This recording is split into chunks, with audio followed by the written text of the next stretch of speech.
Evans' three-point shot.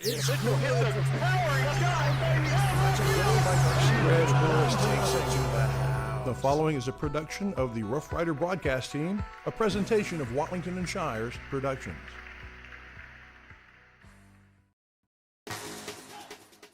Northeast Texas Sports Network and Azalea Orthopedics present Northeast Texas Football, the 2023 season.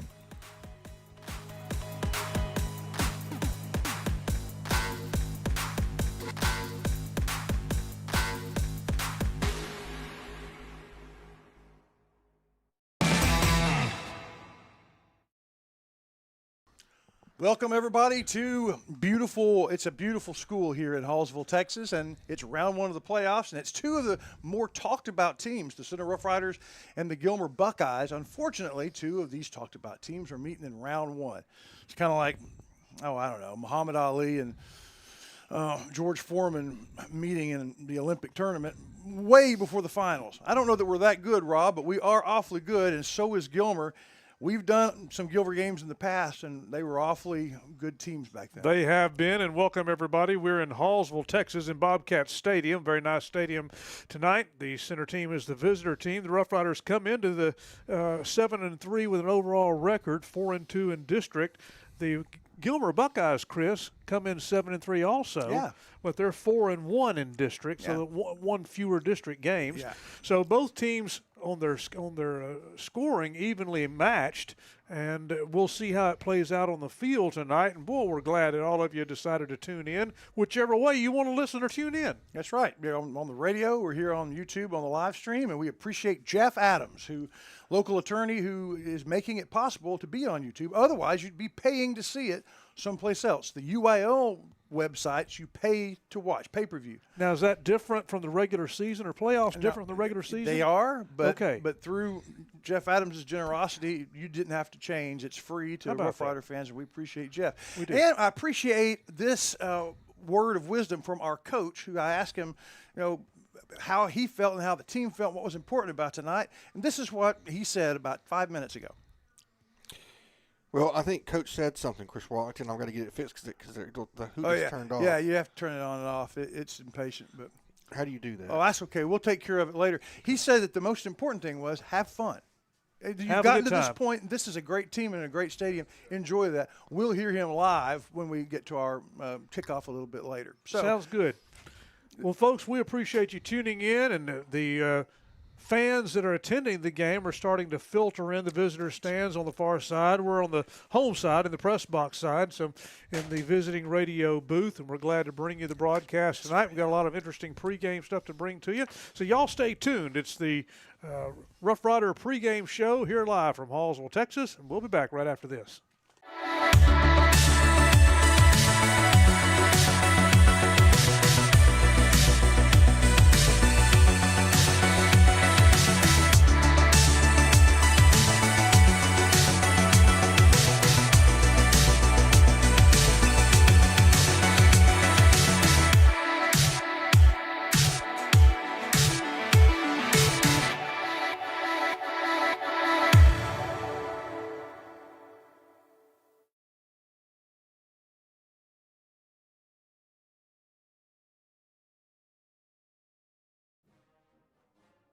Rider Oil and Lube, they understand two very important things.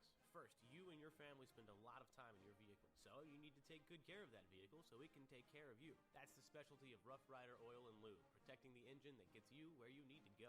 Second, Rough Rider fans, they deserve the very best, so you're always welcome at Rough Rider Oil and Lube.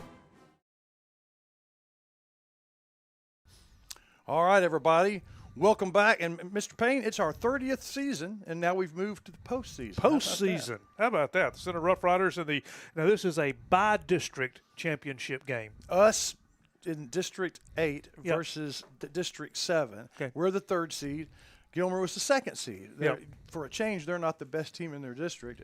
That goes to Pleasant Grove, one of the top 4 teams in the state. Which is one of their Gilmer's losses. That was their loss. Yeah, their district loss. So. But it's still exciting to have you here with us. Good to be have you in the booth for the playoffs. It is. It's good to be here. It's good to be with y'all. It's good to be in Hallsville, a very nice place here, and we appreciate the folks treating us so well here. And it's also nice to have Keaton. It is nice to have Keaton, and also the counselor, Stephen Shires. Good yes, evening. sir. Hey, good evening. In fact, let's go to the counselor for his pregame brief. All right. Well, I got like 4 whole points to come. Do you want me to tick them down for? Yeah, number 1. Number 1. And that is, Rob Payne, it is great to have you on the road here with us. Thank you. It is not a Rough Rider broadcast unless we interview cheerleaders and have Rob Payne doing play-by-play. Matter of fact, somebody the other day said, man, that Rob Payne really knows how to do play-by-play, don't he? I was like, yes, he does. So that's point 1. Well, thank you very much. Right. Point 2 is, everybody, we're getting this is like dollar value night, like blue light special, because this, folks, here tonight is a regional quarterfinal or regional semifinal matchup in the by-district round. Yeah. I think it's incredible that we're going to get this kind of competition between these 2 teams, both 7-3, at the by-district level. So, for instance, Timpson tonight is playing against Corky Camden, and they are 65-point favorites. wow. You get a lot of that in the round 1. That's right. This should not be that at all. No. And number 3, of course, today we're going to observe and honor Veterans Day, which is technically tomorrow. It is. But we just want to say thank you to all the veterans out there that are tuning in. We really appreciate your service to our country. And number 4, final, I just want to talk about our sponsors. We couldn't do this without all of our sponsors, whether it's Ace Hardware and Covington's, and it just goes on and on. Brookshire Brothers, Joe's Car Spa, McAdams, all those guys, all the guys from the radio commercials, Mangum's and Town and Country, Matthews Realty, all these guys.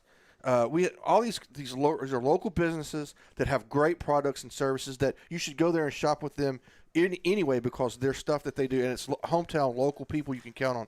But as an additional, and we say sponsor.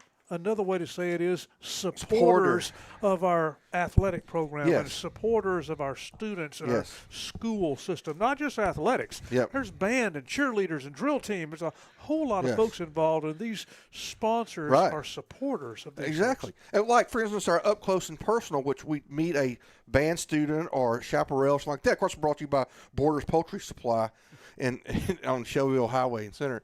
So, but anyway, the point is, when you go into these places, go tell them thank you. Thank you for supporting the schools and putting this on, because I know a lot of folks enjoy being able to watch us on the show. But an extra special thank you goes out to my former law partner, Jeff Adams. Yes. Law Officer Jeff Adams. You sit down in the right-hand corner there. He's our title sponsor. And what that means is, folks, typically this time of year, if you want to watch this game, you have to pay money and tune into the NHFS. Well, because Jeff is our title sponsor, he took on that cost. And so because we had to purchase the football game. The rights to broadcast to write the game. We did that. And what we did is Jeff, as our title sponsor, defrayed that cost. So folks, give Jeff Adams a call, 598-9400. I'm sorry, 4900. If you call 9400, you'll get Matthew. 598-4900, and tell Jeff thank you for doing this, because without that, you'd have to be on the NHFS, and this is much better. We get to do a lot more stuff on this. So once again, that's Jeff Adams Law Firm. If you in a position where unfortunately you're having some matrimonial issues, go see Jeff. He can help you get through that. All right, and with that, folks, the defense rests. Thank you very much, Counselor. We appreciate your pregame brief each week. And go to Chris Wallington now for our Tammy Steptoe step to the sidelines with our injury report, Chris. You see, from the cameras, there's nobody on the sidelines. We had to do our steps before the game, but we still have the one injury to senior Alan Cortez, who got hurt in week 6 and is going to miss the rest of his senior year, and I sure hate that. There are some nicks and bruises, but everybody else should be in uniform, ready to go. That's brought to you by Hope Medical, and we sure appreciate Hope Medical all year long. Not just football, but all the sports, to bring us that injury report. Looks like we're about 15 minutes away from kickoff, so we'll take a break and come back for more pregame show live here from Hallsville, Texas. At Hope Community Medicine, they believe that more than medicine is needed when providing quality care for their patients. With locations throughout East Texas, the vision is to give hope to those who seek a better life by caring for their body, mind, and soul, and not about their ability to pay.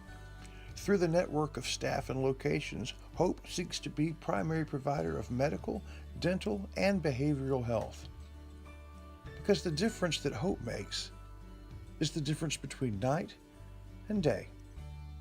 Hope Community Health.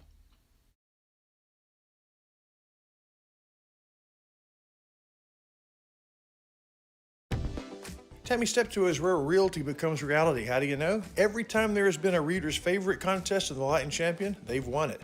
Whether it's your modest home you're looking for, or maybe a slightly less modest home, or your dream home, Tammy Steptoe has it. Or maybe it's a lakeside getaway or property to start all over. You need to trust the ladies at Tammy Steptoe Realty and Center.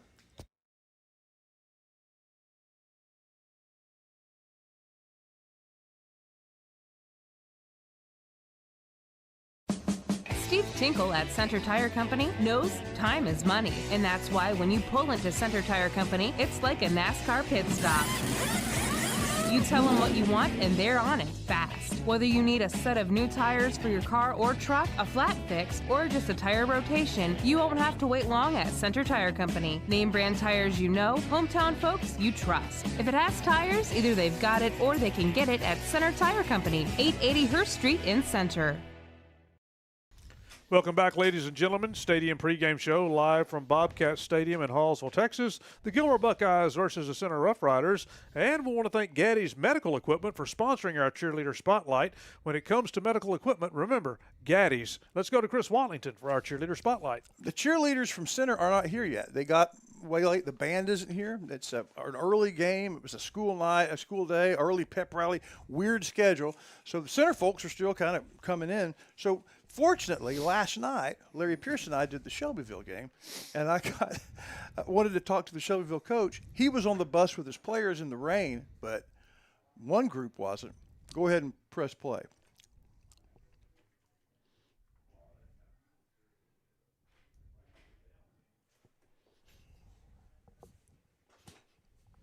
And so the players and the coach are on the bus, but are the cheerleaders on the bus? No!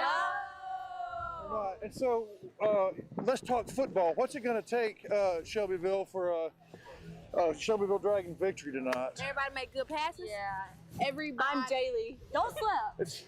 That's important. It's gonna take some work, some hard work. I think but we it's got it. dedication. We have enough That's talent. when our We gotta be able to work in the rain. So let me see if I can summarize this. I think we got it. Don't slip.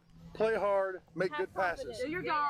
Good defense. Yes, we need good defense. Block. Believe in yourself. And who needs the coach for a pregame intro? Who needs it? Jaylee. No. Right. The cheerleader. Thank y'all. Thank you. How about that? That was fun. Right, and that was about right. That was about right. All right. Well, that does it, everybody. Yep. And that's the Cheerleader Spotlight. We'll hear from Gaddy Medical Supply, and then we'll be right back with more of the Porticool pregame show. Gaddy's Medical Supply is your one-stop shop for all your medical supply needs. Jack Allen, where's my ankle wrap stuff for my sore ankle? Your ankle wrap or your Kinesio wrap? The old guy wrap. The ankle wrap. It's in the top bathroom drawer. Okay, thanks. If you are recovering from an illness or an injury, Gaddy's Medical Supply can offer you the support you'll need. Jack Allen, Yeah? where did I put the raised toilet seat? Check behind the door. Right. From crutches to canes to chairs, Gaddy's Medical is there for you. Behind which door? The hall bathroom, Dad? Okay. Okay, take care of yourself or someone you love with Gaddy's Medical Supply. Shelby Veterinary Associates and Center understands that your pet's health is important, and they take every step to give your pet the best care. From preventative wellness exams to vaccinations, heartworm tests, and flea and tick pills. Ask Dr. Mark Jasson about the benefits of dental care for your pet to prevent infections and bad breath. Also offering a heartworm injection that prevents heartworms and lasts for 12 months. Shelby Veterinary Associates, treating your pets like the valued family members they are. Now carrying Simparica Trio.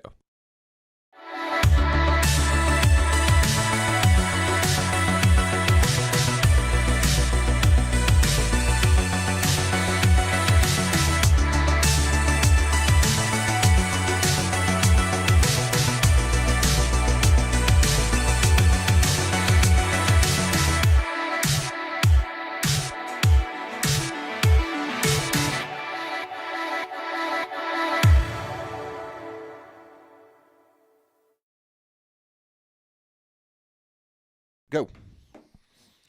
Everybody, it is now time for the neutral zone. We've got to visit with Lance Wilburn, record setter Lance Wilburn, Mr. Counselor.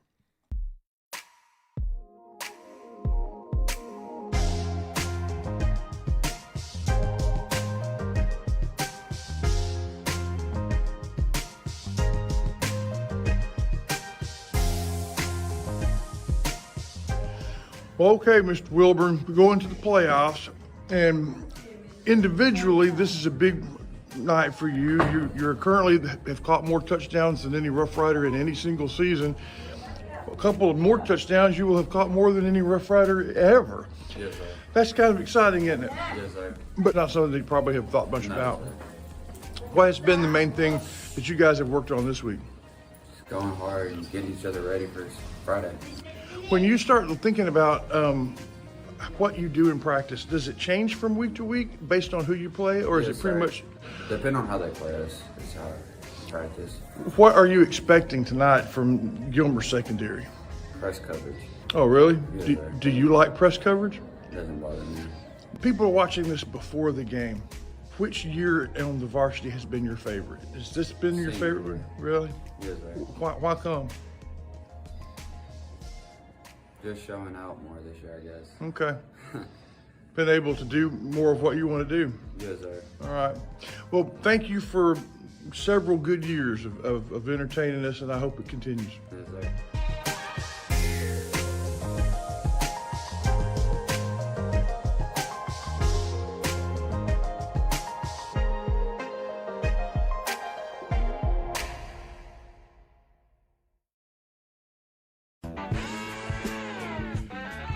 Thought you'd seen the last of the Ford Bronco? Well, you were wrong. Ford brought the Bronco back so they could put the S in SUV. Comfort and connectivity for the highway to get you there, and then the power you need for your off-road adventure. Run at the front of the herd. Saddle up a Bronco at Center Motor Company. The Cornerstone pregame show brought to you in part by Rough Rider Quick Lube and Bob's Pawn Shop. Come check the score of the game while you shop. Shelby Veterinary Associates, your pet is part of your family. And Center Tire Company, it's too important to leave to anyone else.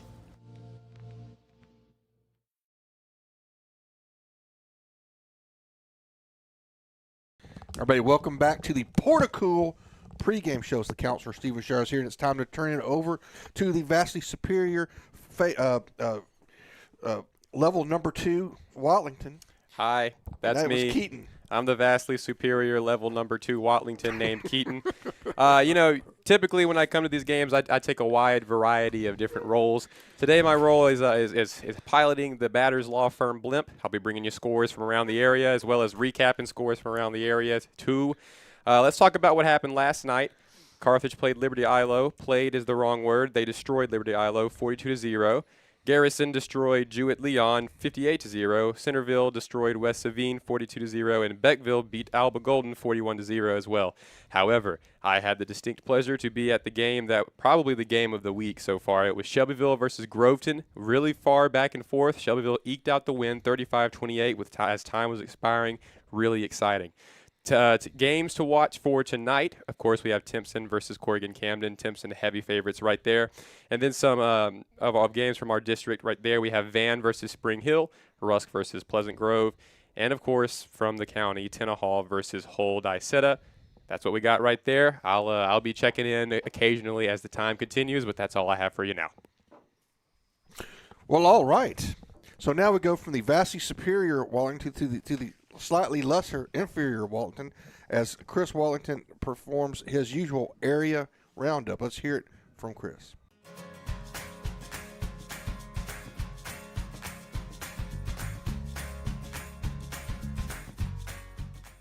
Campbell Portable Buildings presents the Area Roundup, a look at the teams in Centers District and in Shelby County. So this week is the by-district round, the first round of the playoffs. 4A Division II, District 8 goes against District 7. From District 7, Pittsburgh and North Lamar did not make it to the playoffs this year. And from our district, District 8, the Bullard Panthers, the Brownsboro Bears, and the Canton Eagles are at home. They did not qualify. So let's take a look at who did. The state number 2, unbeaten and unbeatable Carthage Bulldogs are the number 1 seed from our district. They go up against the Liberty ILO Leopards tonight. Carthage is picked by 40 points. The Van Vandals, even though they lost last week, they are number 2 in the district. They take on the Spring Hill Panthers, the number 3 seed from District 7. Van is picked by 24 tonight. The Rusk Eagles, our 4th seed, 3-3 in district, take on state number 4 Pleasant Grove Hawks. Pleasant Grove, big favorites tonight to win. And the Center Rough Riders, the 3rd seed from a very good district, takes on perennial power Gilmer. Gilmer's picked tonight by 11 points in the by-district round. Now we look at the county schools, 2A Division I.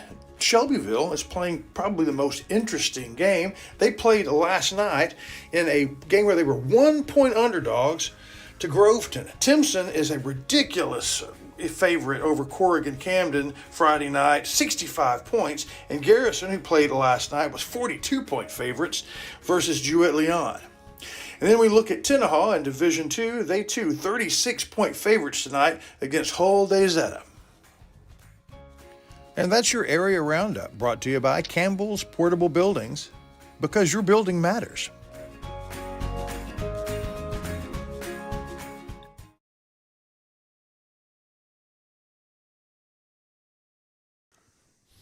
And as you saw, some of those games have already played. And Keaton has already told you that some of those games are not who's favored, but who's actually won and lost. We have some games going on tonight. We look forward to seeing how it all happens, as we'll be right back to close up the Portugal pregame show right after this. It's one of the great slogans, right? Just tell them James sent you. But when James Campbell sent you away from Campbell Portable Buildings, he wanted it to be something that met your needs, whether it was storage or some inside beautiful living area. They can take care of you at Campbell Portable Buildings, where your building matters. They say, go Riders. All right, welcome back to the Porticool pregame show. We're running out of time, so we're going to crank up ahead, and we're going to hear from Coach Rick Meeks as Chris Walton talked to him about this game.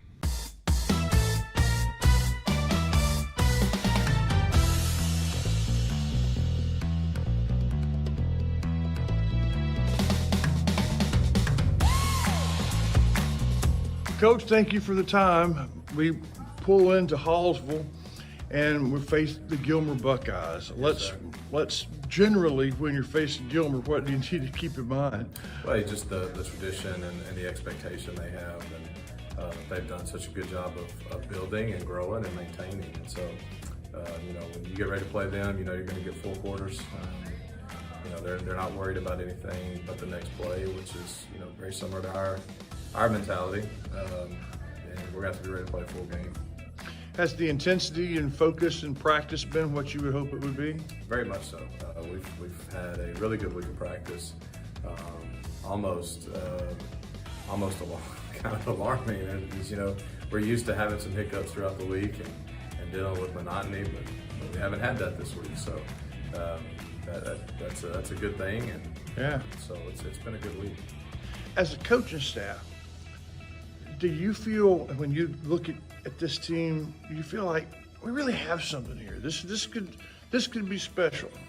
We do, and it all comes down to the foundation that our seniors have put in place over the last 3 years. We've they have really bought into our mentality and our mindset, and they've put in the time and they work hard, and we ask a lot of them, and they're there, and don't bat an eye, don't second guess it, and they just do it. And so now it's become very personable with us and our kids, and that's what you want, and that's what you want in the program, and that's what you want between coaches and a team. And I'm just proud of where they're at. But we have something very special. We've got some very talented kids, and we got some very hardworking kids, and they deserve everything that comes their way and all the recognition that they have earned up to this point. Absolutely. All right, looking forward to talking to you post-game. Thank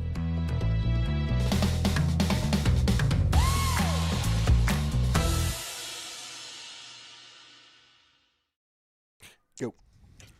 All right, a big thanks to Coach Meeks for the time. Wallington just about does it for the Porticool pregame show. It does. We thank Porticool for bringing us the pregame show, and a big thanks to our guest on the show this evening, some girls from Shelbyville and Coach Meeks. We also thank Center Tire, Shelby Vet Associates, Rough Rider Oil Lube, and Zach's Tent Shop. And we are just about now ready, Mr. Shires, for the kickoff. That's right.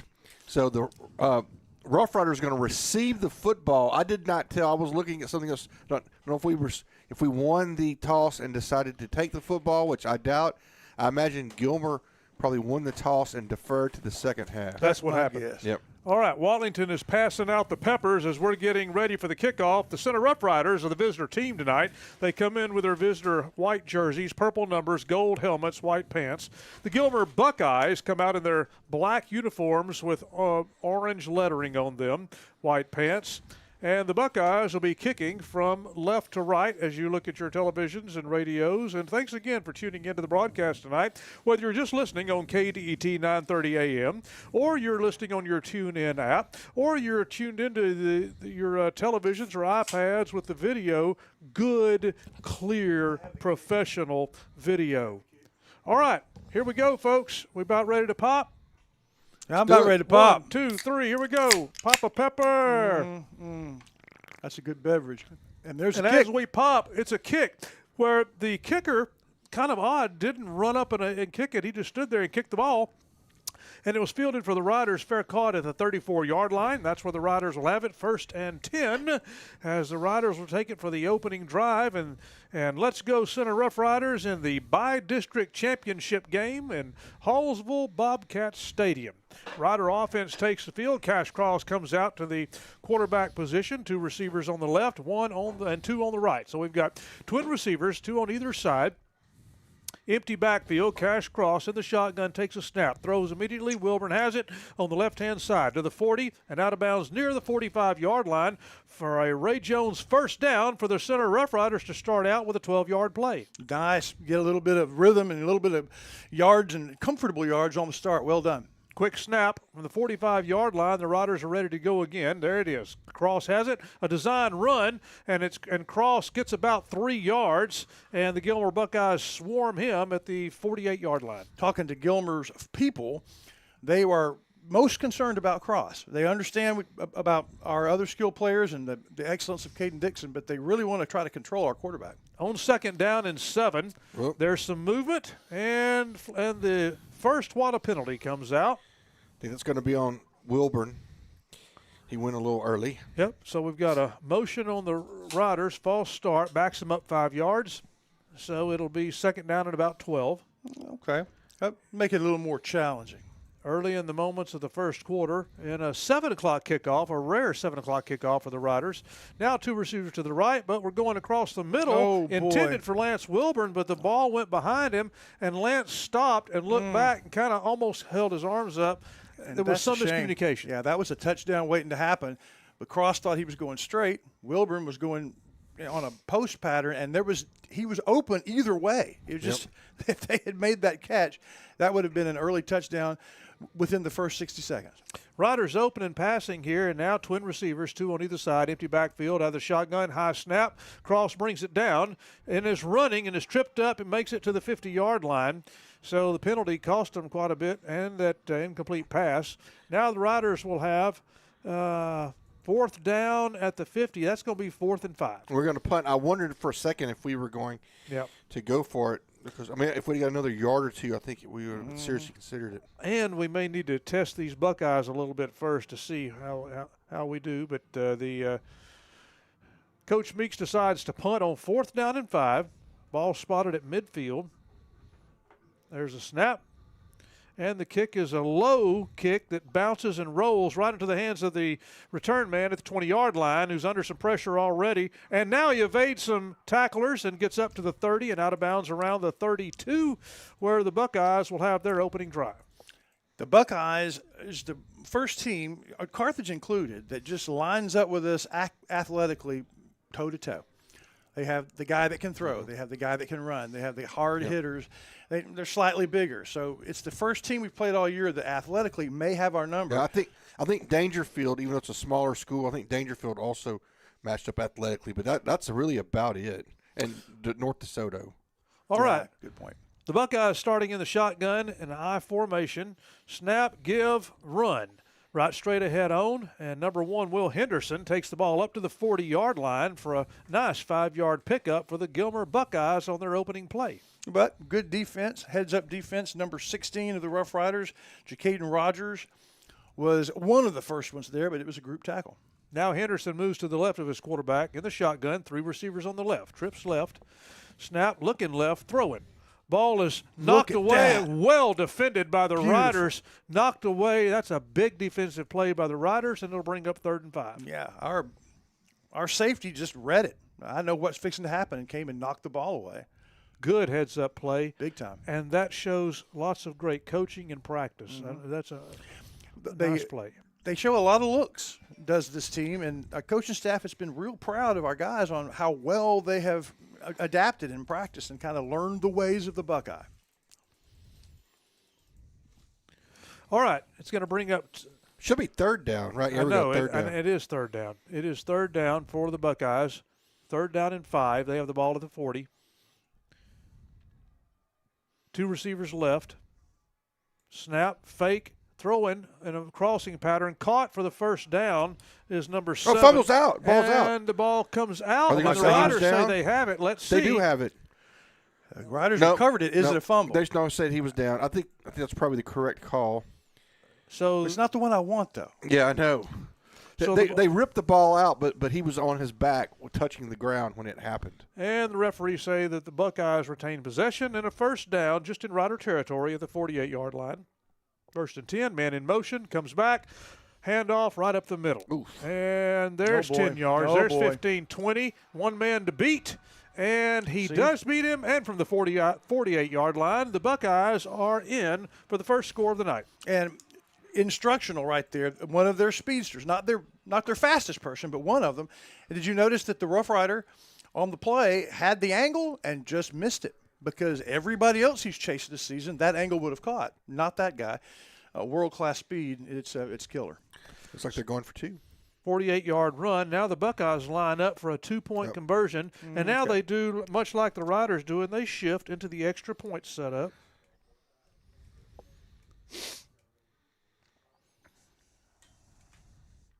Waiting for the snap. There's a snap for the extra point attempt. The ball is up and good. We've got a 7-0 ball game with 9:24 in the first quarter. You're tuned to Rider Football here on KDET.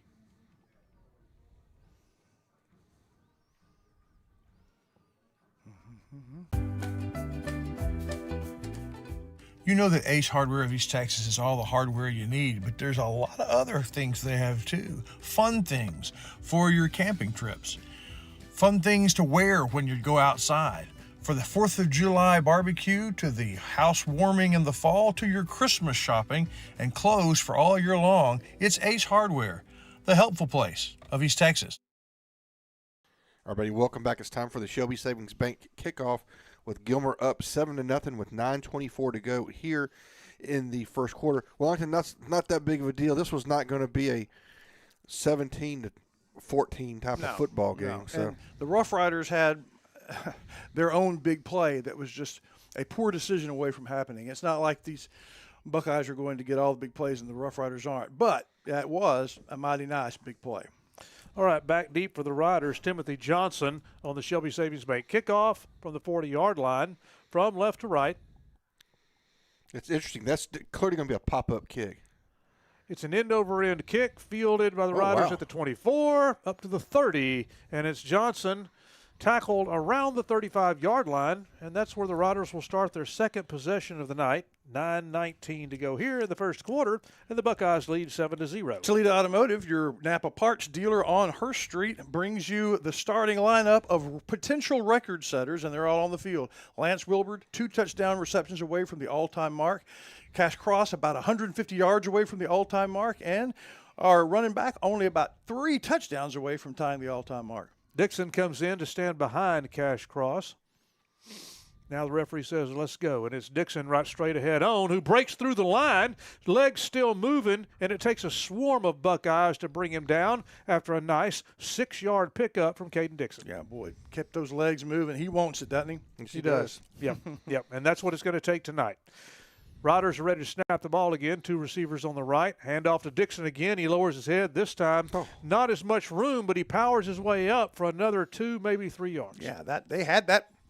The Buckeyes had that stopped up, but that was more power from Dixon, and it's 3rd and less than 1, Rob. Yeah.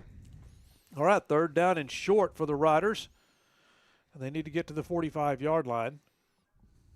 Snap, give to Dixon again. He's got it, and more. Dixon across the midfield to the Buckeyes' 47-yard line for a big first down for the Center Rough Riders as they break into Buckeye territory.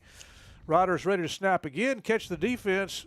Not set, throw out to the right, ball is caught in the pitch pass, broke a tackle, broke another one, and streaking to the end zone, the Riders score for a 47-yard pass play for a tremendous play by the Center Rough Riders. I'm trying to get the number, if that's number 5 or it was 8.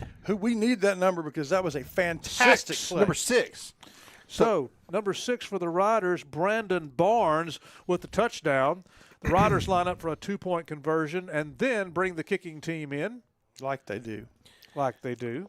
What's interesting, guys, we'll talk about it here in a second, something that Coach Meeks talked about a couple weeks ago on his coach's show about what caused that.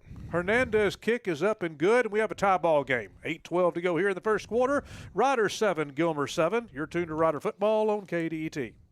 Have you sustained a bone, joint, work, or sports injury? Problems with mobility or movement? Suffer with pain?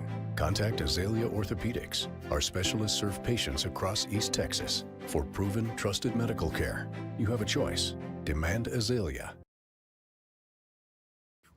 So, Billy Don, tell us about Brookshire Brothers. Well, they got just about everything. Got good produce section, a fine meat market, oh, that chicken. Winner, chicken dinner. And the pharmacist is great, and the people there make it worthwhile. They always got specials if you pay attention. And that manager, he's a nice fella. And the thing is, you can shop at Brookshire's day or night. A lot more night after daylight savings. Brookshire Brothers Center. Right, welcome back. It's time for another Shelby Savings Bank kickoff as the Riders tie it up on about a 40-yard pass to Barnes from Cash Cross. And with that, Hernandez is going to kick off here, and he doesn't do what Gilmer does. He takes a big running kick, and he's going to boom it. It's a line drive kickoff, Shires, and it goes to the 12-yard line where the Buckeyes scoop it up. Now he's running all the way across the field trying to return, and mounts a return to the 35-yard line, pushed out of bounds, and there's a flag, a late flag comes in, probably some kind of block in the back. And the Buckeyes will have the ball between their 35 and 40, right around the 40. I'm worried that may be a tackling infraction, too, where it was. Let's check the flag. The referees are discussing it, and Mr. Whitehat will tell us all about it here in a minute. We'll look for the signal. Yep, illegal block. So it's a penalty against the return team, against the Buckeyes. After the Shelby Savings Bank kickoff, the Buckeyes had the ball right at their 40. They're going to back it up, actually at the 39, back it up to the 29-yard line on a 10-yard penalty. Only the second quad a penalty of the game. First one against the Riders, just a 5-yarder, so that's a pretty big one for the Buckeyes. Well, it's a receiver in motion. Quarterback turns and throws to him behind the quarterback, who breaks a tackle, breaks another, and it's number 3 out of bounds, maybe a yard pickup, but that's number 3 for the Gilmer Buckeyes, Tate. Is their big receiver, but they expected a lot more on that play, just a 1-yard pickup. And Tate is the man, Rob. He's the one that won the 100-meter dash last year, fastest man in the state. Well, Tate gets a 1-yard gain before he gets out of bounds. This time they hand it off to Henderson. Henderson breaks one tackle and breaks another, and then is up to close to the 35-yard line, and that's where the Riders bring him down, and that's a 5-yard pickup, so it's going to bring up 3rd down and 4 for the Buckeyes. And, guys, the Rider defense, it's a big play right here to hold the Buckeyes. And big plays to this point. Both of those plays were designed, expecting big yards. So we'll see. Now they have 2 receivers left and 3 right, Rob. That's right. Empty backfield, 5 receivers in the game. Out of the shotgun. Quarterback turns right and throws. Ball is caught, and the Riders are there to shut it down. Cash Cross shuts down Will Henderson, who catches the ball right at the line of scrimmage, and the Buckeyes are going to be forced to punt as they lose yardage on that 3rd down play. That was nice. The secondary did a really good job because, they bunched those guys out there, dropped I'm assuming that's their speedster that got the football there, and Cash Cross comes up along with a bevy of other riders and corrals that guy before he can get going. One of their speedsters. All right, so on 4th down, the punter comes in. He's standing at the 20. The Buckeyes having to punt. Snap. There's the kick. Spiraling kick. And the Riders are going to stay away from it. It makes a big bounce. And Gilmer's advantage. And the Buckeyes will down it at the 11-yard line. Yeah, that's where the Riders will start deep in their own territory. That's your old run-of-the-mill 60-yard punt. Yeah. That's just one of those things. Those are hidden yards right there. If our guy comes up, even if he doesn't advance the ball a yard, if he can just get it, catch it, get it, and just if he gets it and just falls down, that saves you 30 or 40 yards of field position. 6.5 minutes to go here in the first quarter. We have a tie ball game. Both teams have 7. And the Riders starting at their own 11-yard line. Dixon right behind the cross. And they'll give it to Dixon, and Dixon finds room to go, and is hit, spun around, stays on his feet, and gets 6 more yards across the 25-yard line. Boys, that was almost strike up the fight song right there. Whoever it was that stepped up and hit him saved the touchdown. And there was another hole if he'd have cut it off. I thought we were going to have a 90-yard touchdown right there. Ready to snap the ball again. Dixon gets it again. This time, another big hole. He's still moving and going and gets up to the 35, 36-yard line. Charles, you think Dixon showed up to play today? It looks like he did. My goodness. All right, about 2nd down and a long one. Cross, high snap, brings it in, throws. Wilburn catches it for a 1st down at the 42. Tackle made, about 5 yards later, up close to midfield, actually. And that's where Wilburn is taken down for a Ray Jones 1st down for the Center Rough Riders right in midfield. I tell you what, the Gilmer Buckeyes are going, why don't they feed those guys down and center at running back? Because last time they played us, we had a guy named Corey McGee in there, and he would rather run over you than run by you. All right, Caden Dixon with the touch on 1st down, crossing the 45 and scrum. Getting close to the 40-yard line. Dixon is still going. They're going to mark him officially down after 7 yards. There were 7 people not involved with that scrum. The rest of the team was in the middle of pushing. 2nd down and 3 for the Riders as they enter Buckeye territory. And Dixon takes a snap, fakes it, wants to throw, and has an intended receiver out wide to the right who is well covered, and the ball falls away incomplete. Remember what Coach Meek said a couple weeks ago in his coach show? He talked about the fact that when we run the ball on 1st down and we get yards, run the ball on 2nd down, move the line of scrimmage, and those guys are having to reset, and then that's where you tire them out.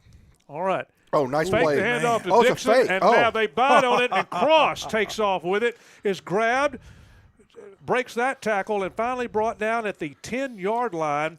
Great play, good ball handling, and the entire team bent on going for Dixon while Cross had most of the field to make. Yeah. Remember, the Riders started at their 11. They're now at the Buckeye 9-yard line with a Ray Jones 1st down. Dixon gets the ball and is grabbed by one man and rides him down to the 3-yard line. Offensive line is doing a great job on this drive, too. They are really opening some holes for Dixon. 2nd down and goal for the Riders. Dixon the ball again, and he is in for the touchdown for the Center Rough Riders, their 2nd one tonight. How about that? What a great drive. And that's the best ball fake of the year. Oh, that fooled all of them, including the old Shires down here. Did you? To the counselor. Did it fool you, Keaton? Because it completely fooled me. No, Keelan had it right on. I thought Keaton had it right on the guy. Only person in the stadium that didn't. That's awesome. Look, that's what happens, when you crash down like that. It looks really good when you crash down and get the ball carrier. But hey, if you do that and you don't contain the quarterback, you get a 60-yard quarterback run, which is what happened. I'm going to say that may be one of the best drives of the Riders. They've blocked the kick. The extra point is blocked, and Wow. Oh, no, wait, hold on a second. The Riders can get on it and get the two. The ball is still loose and it goes into the end zone, but I think the Buckeyes end up covering it up. What did that even mean? What were the possibilities there? They block it. They get, if they can run it 90 yards, they get 2 points. What happens if it goes in the end zone and we cover it? I don't know. It's a touchdown. We'd have to crank the book out and find that out. That's what they're talking about it right now. But I don't think we recovered it, right? What happens if they recover it in the end zone? We currently have a 13-7 ball game. The extra point attempt by the Riders was blocked. The referees are having a conference, and now Mr. Whiteack going to talk to us. Let's see what he says.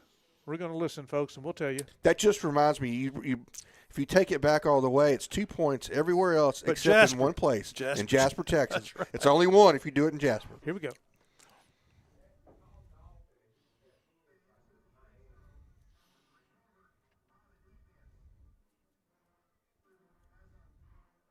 It's a safety. But safety for 1 point, so we get it back. Yes, how about that? Okay, so I didn't know that rule. But I didn't know that rule. So that makes it 14. We just learned something. All right. So does that mean that Hernandez's streak is still alive? Yes. So we tried to kick it, so it's just worth 1 point. We have a 14-7 ball game in your Tuner Rider football on KDET.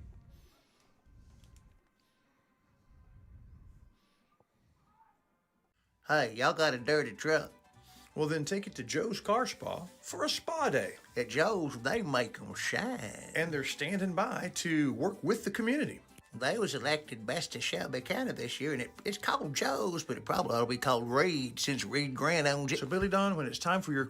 Everybody, welcome back. We had to cut Joe's Car Spa short. We'll come back and catch him again. Joe's a good guy, and it's a good car. We're going to get a pop-up kick here. It's going to be fielded. Oh, my. And we're going to get through. So the return man for Gilmer, Mr. Shires, is into Rider territory. That was the up man, like a linebacker or something. Yeah. And he fields it. They get it blocked up, and he gets to the sideline and then just sprints down the field. Crazy. And that's just the problem. We're trying to kick away from them, and everywhere they are, they There have really isn't big a way. play, there's big play potential. So the Buckeyes field the Shelby Savings Bank kickoff from the Riders and take off with it and get to the Rider 26-yard line, 1st and 10 for the Buckeyes with a short field. But we need to explain what just happened because that's a first. And I'm 53 years old, and 30-something, almost 40 years worth of football, and I've never seen that before.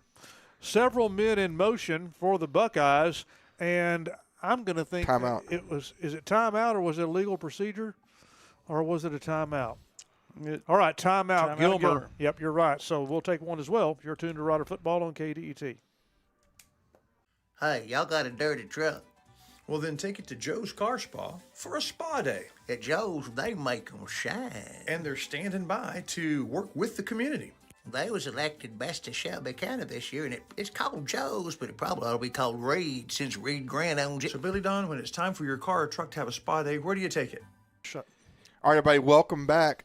We'll come back a little early from commercial. So going back on our extra point, the kick was blocked. Gilmer, it does not go beyond the line of scrimmage. Gilmer picks it up and tries to advance it. They lateral it back. It's fumbled and kicked around. The ball goes into the end zone where Gilmer recovers it and falls on it. The officials determined that was a safety, but worth 1 point. So after all of that, the Riders get just like they kicked the extra point. So first down for the Buckeyes after the timeout. Handoff coming right, now up the middle to the 20, up to the 18-yard line. So about a 8-yard run, 2nd down. Yeah, Gilmer is anxious to get this ball back in the end zone. You can just tell. To answer that score. All right, out of the shotgun, handoff again. They're going to run the ball, and they'll have the first down inside the 15 in the State Farm red zone. Yep, in the State Farm red zone, and enjoying their own first Ray Jones first downs. This is what Coach Meeks had to say about stopping the Buckeyes. Tempo tonight's going to be big. They like to. Well, that's actually the offense. Let's listen to defense. Recognizing their tendencies. They have a lot, and our guys have done a really good job this week of communicating those things, and we just got to trust it and go play. So far, so good, really. I mean, they're making plays because they're good athletes. First down for the Buckeyes inside the 15-yard line. 2 receivers left, 1 to the right. Got the man in motion, 1 back. Fake the handoff. Quarterback bootlegs left, and now he's going to take off and run, looking for the end zone. Tripped up, though. Well done by, is that number 10 for the Riders? I believe so. And number 10 for the Rider, I got to turn my light on here. Caleb Mosley with a nice tackle on the quarterback, and it'll bring up second down for the Buckeyes. His tackle definitely prevented the first down, probably prevented the touchdown. All right, quarterback Tennyson in the shotgun. Snap, give to Henderson. Henderson looking for the end zone and strolls into the end zone, and from about 7 yards out, and it's a second score for the night for Gilmer. So there we go. It's two teams kind of built alike. Both of them have powerful offenses and then defenses that try to hold on. They make enough good plays to win most games, so we'll see how that all goes tonight. All right, Gilmer potentially lines up for the 2-point conversion, and they want to go for it here on 2-point conversion, and the Riders are going to keep them from going in, and so the 2-point is no good, and it's a 1-point ball game, 14-13 Riders lead, 3:03 in the first. You're tuned to Rider Football on KDET. Covington Lumber and Building Supplies is in the capable hand of a third generation of Covingtons. For shingles for your roof, to carpet for your floors, to Farrell Calhoun paint for the walls, bathroom fixtures, and everything in between, Covington's has it, as well as all the lumber you can shake a stick at. Lumber for your home or for other fun projects. You find it all at Covington's.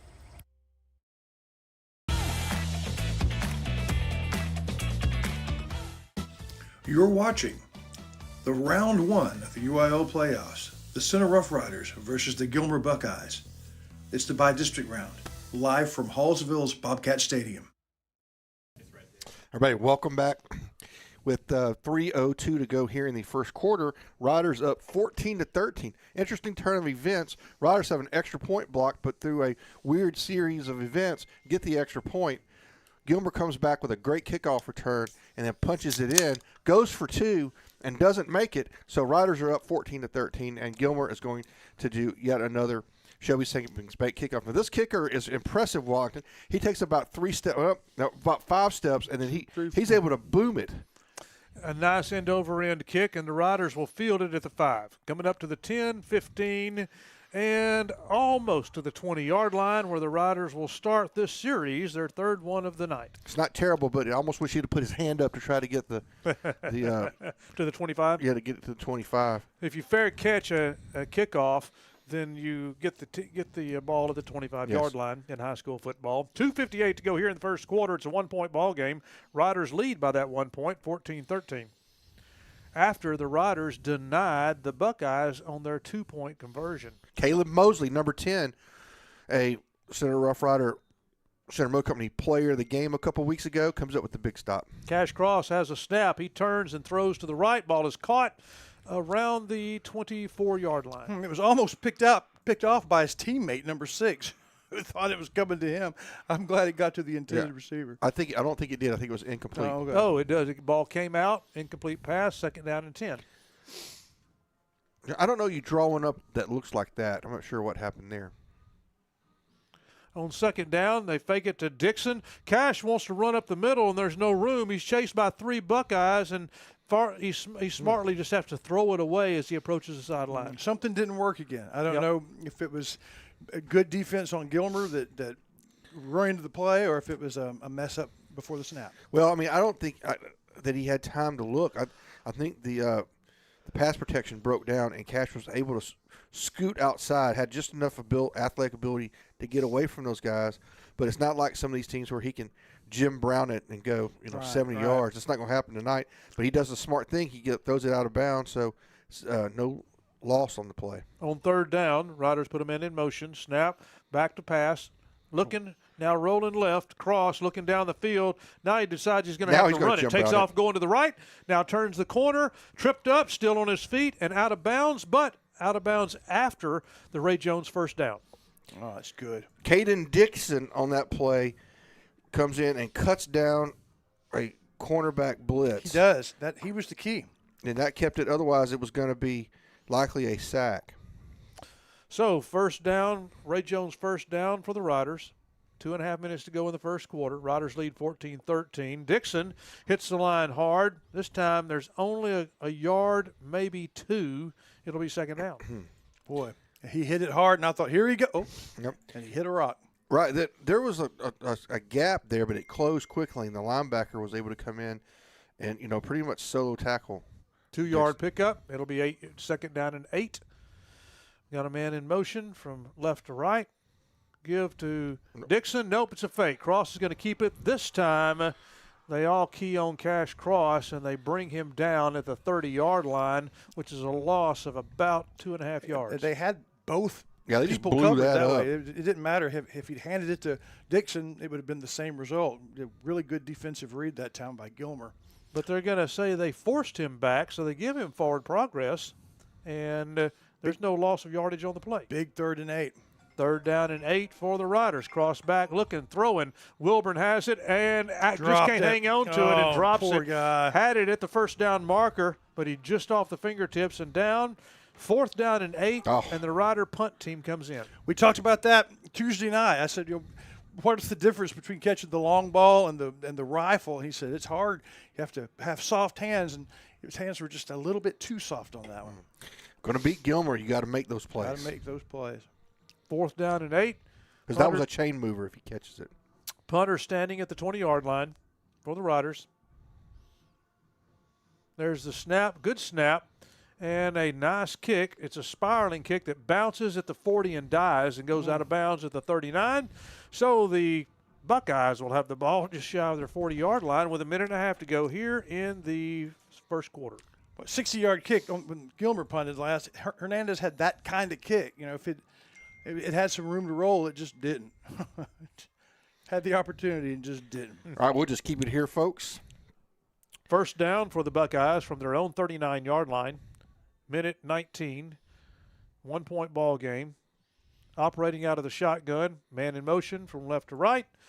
And quarterback is back, and now he's going to be sacked. Riders are going to get him. There was some kind of pause there, and it gave enough time for number 44 from the defense come in and make that sack. Mason Mayo, who is a great play by the Riders, and that's a huge loss for the Buckeyes. That's a 10-yard loss. I'll take over. Second down and 20 for the Buckeyes after a 10-yard sack. Mayo in the backfield. Good pressure, good penetration. Now out of the shotgun on second down and 20. Here come the Riders on a blitz. It looks like a screen pass. And it is a screen pass. Oh, my. And so much speed. And they're going to have a first down and more. In fact, one man to beat, and I think he's going to beat him. And he is in for the touchdown. And you thought, there's no way. They have that covered. And then he just ran past us. On second down and 20, a screen pass works perfectly for the Buckeyes. In for the score. Speed kills, y'all. Impressive. Because the Rider defense had that covered. They were ready for it. That's an 81-yard screen pass. The Buckeyes line up to go for 2. Now they shift into their extra point formation. So the Buckeyes force the Riders to punt, and then a few plays later, the Buckeyes are in for a score on an 81-yard screen pass. The extra point is good. It's a Buckeyes 20, the Riders 14. 32 seconds to go in the first quarter. You're tuned to Rider Football on KDET. Serving our communities for over a century, Farmers State Bank continues to meet the financial needs of East and Central Texas. With roots that run deep, Farmers State Bank serves as a source of financial strength to meet the needs of our neighbors.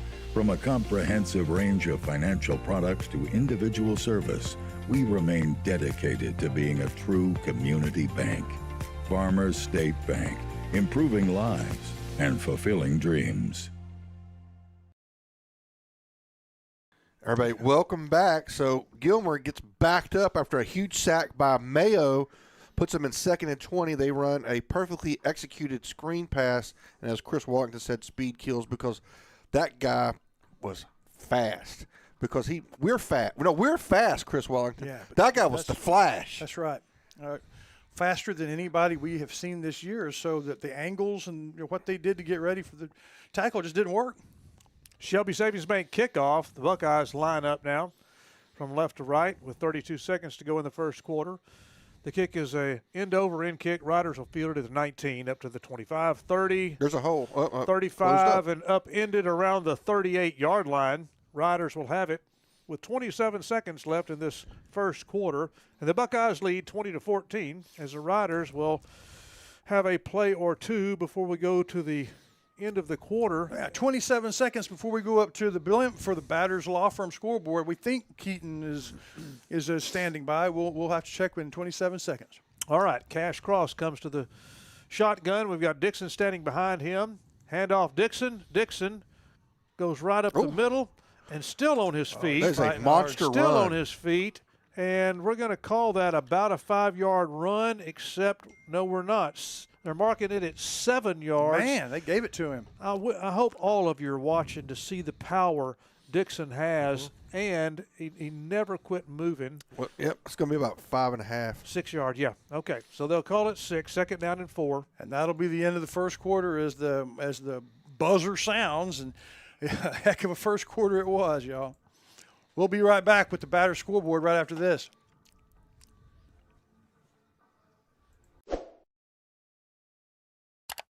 Everybody, welcome back. We're at the end of the quarter, so now it's time to go up to Keaton Wallington in the blimp for the Batter scoreboard. Remember, if your case matters, it must be Batters. Can you guys hear me down there? Yes. Good. It's me. My new superhero name is Batters Boy. And Cash Cross takes a snap and hands off to Dixon. Dixon coming around the left-hand side, churning, and now down the sidelines, has a first down for the Riders, and a big first down, and Ray Jones first down for the Center Rough Riders. And there's just a different gear tonight, Mr. Payne, with this Dixon. He's always good, but he just looks like he's better rested or something. I know the Riders are just up for this game. I believe Dixon hurdled a guy on that play, actually, guys. Ball spotted at midfield. First down, a Ray Jones first down for the Rough Riders. Riders have number 11, split out wide to the right, Jeremiah Ratcliffe. 2 receivers on the left, Dixon in the backfield. Dixon takes a carry, runs a straight ahead on, gets to the 45-yard line for a 5-yard pickup, second down and 5. At some point, that's going to start hurting people. I mean, he's running into refrigerators. It's going to be a race. Who's going to get tired out of this first, Dixon or the linebackers for Gilmer? It's going to be an interesting contest. Riders ready to snap, cross back to throw, and Dixon catches it and then can't hang on to it and drops it, and he puts his hand in his head and upset with himself for dropping that ball. Nice play, nice setup, but it's incomplete and brings up third down. Well, he would have had to have made a move. The guy was there to stop him. They had good coverage, but with Dixon, you just never know. Dixon is capable of making a move. Absolutely. So handoff, Dixon runs into traffic at the line of scrimmage and will go no further. The Buckeye fans are really pumped up on that one as the fourth down and 5 at midfield. If you'll remember, back in the first quarter, the punt team came in just like they're doing right now. Second punt. Third punt for the Rough Riders, right? Mm-hmm. So fourth down and 5 from the Buckeye 45, and the Riders bring in punter, standing at the 42-yard line. Just as we start we're just starting the first quarter. Well, the Riders going to fake this because Cross is upset, slapping his hands down. The Riders may have been setting up a fake on this, but some alignment, something didn't work out, and I guess the Riders had to call a timeout. Well, the absolute best thing to do is to act like it didn't work out, and we're not going to get to do our fake. Then you do it. And Mr. Whitehead is over talking to the coach. I'm not sure what's up. So something has happened, and we're sealed in a press box. I can't. Timeout Gilmer. Go, Gilmer called the timeout. Okay, so Gilmer called their second timeout of the half, and Cross may have been disappointed because they had something set, and they were going to catch the defense on their heels, but brings up after the Gilmer's second timeout. We'll see what the Riders choose to do. Now, they had the punt team in, and they're still set up on the punt.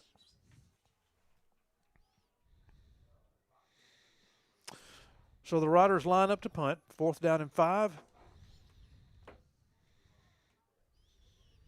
Here we go, getting ready for the snap. Could use one There's of a his snap. Good snap, and it's a kick. It is away.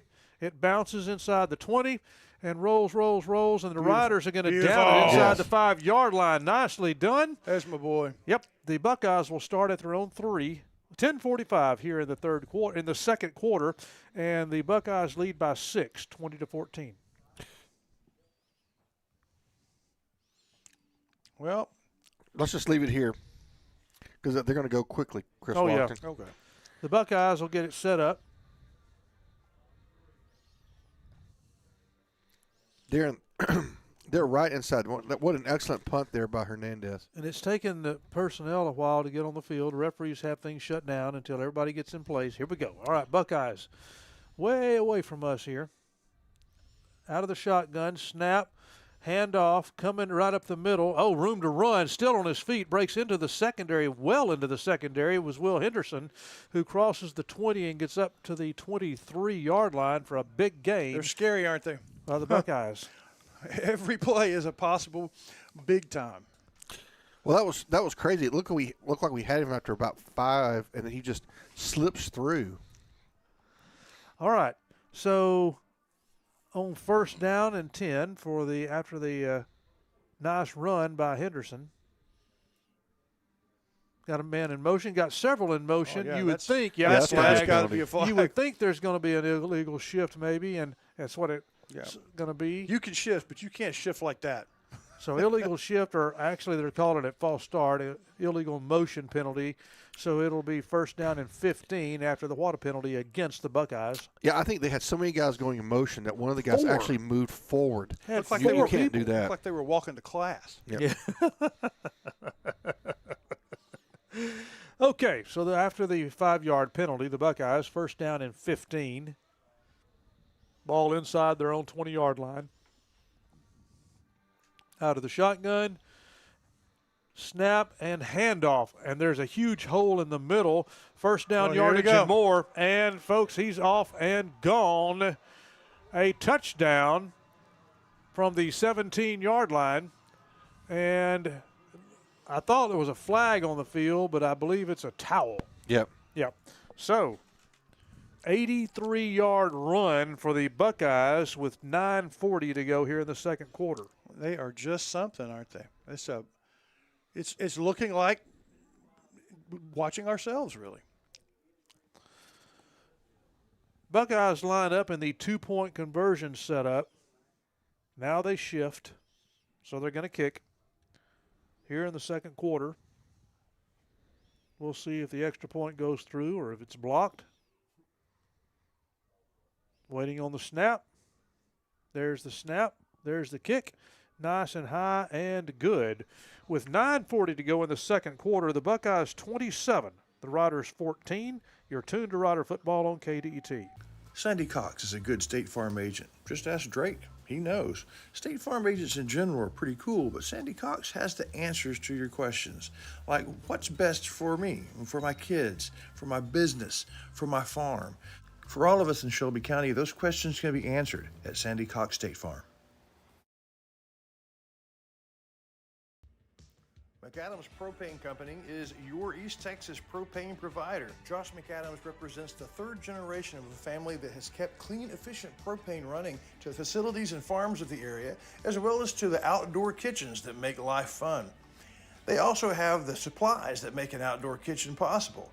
Aware of the community, they have provided a luncheon for the first responders of our area. From the beautiful outdoor kitchen to the important fuel that keeps the engines running, keep your engine running with McAdams Propane in Center.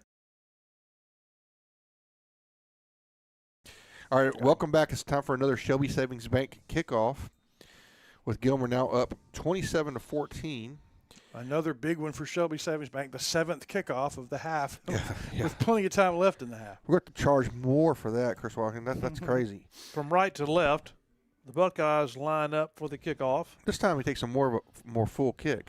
and it helps the Riders field the fair catch it at the 6-yard line, which means they'll get it at the 25-yard line. 1st and 10 for the Riders with 9:40 here in the second quarter. And actually, that one, I think, had a little bit of room to run. Probably could have at least gotten it to the 25. Maybe. The difference in the ballgame right here is Gilmer has executed on a couple of plays, and the Riders have not. Lance Wilburn drops a sure first down that moves the chains, and we've just had a couple of drops and a couple. You know, he's also a miscommunication between he and Cash. Early that would have been a led to touchdown. punt. That's right. So that's really the kind of the difference here so far. Riders with one stop on defense. On first down, Dixon gets the carry, and the defense says, "Not this time, young man," and stop him for a 1-yard loss at the 24-yard line. And Shires, I'm flashing back to the Carthage game. In that first quarter, it was so competitive, and I was thinking, man, we're playing with them step for step, and then it kind of got out of control. We need to answer right now so that it doesn't.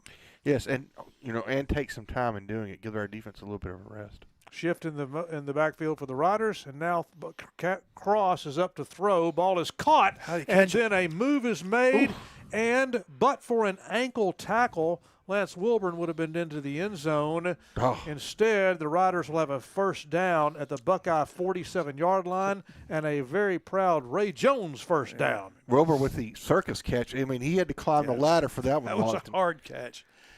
And then made a move on the defender, and lightning quick took off for the end zone.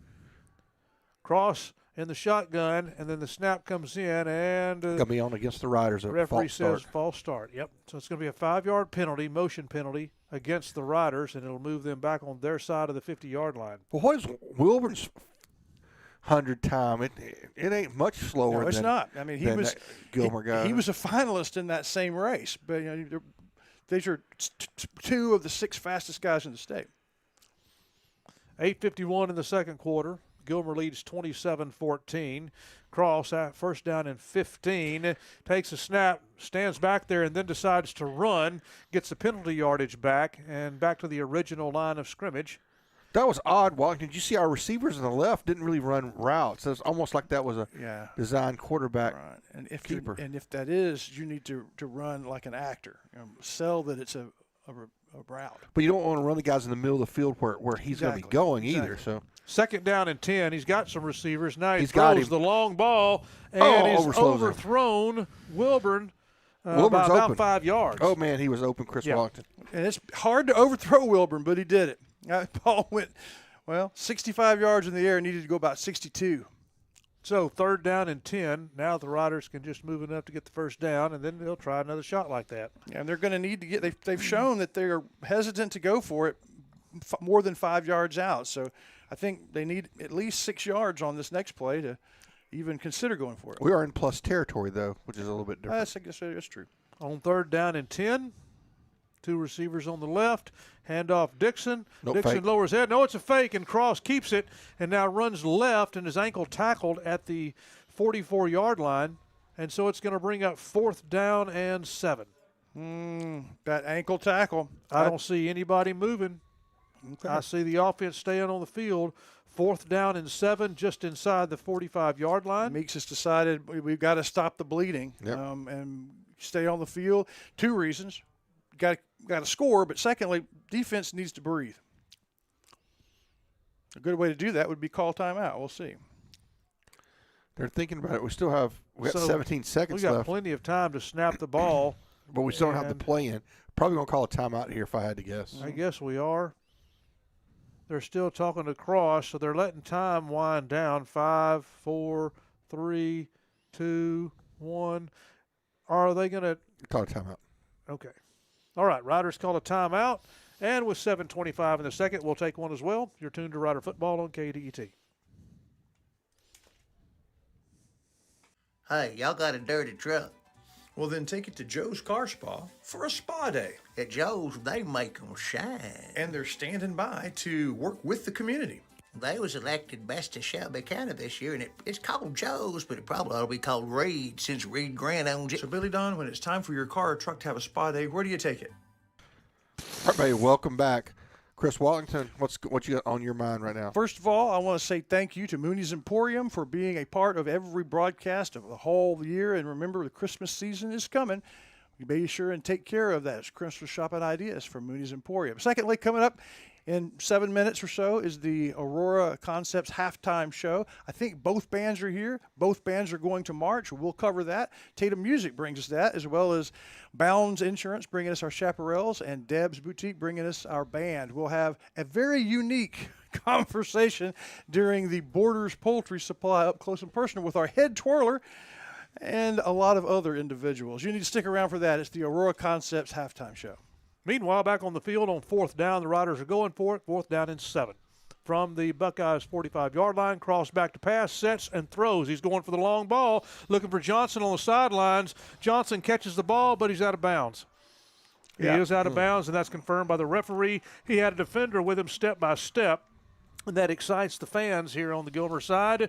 A nice pass. It really wasn't open, and I was maybe a back shoulder throw, but it wasn't. So he just had to go jump, and by the time he left the ground, he was already out of bounds. Yep.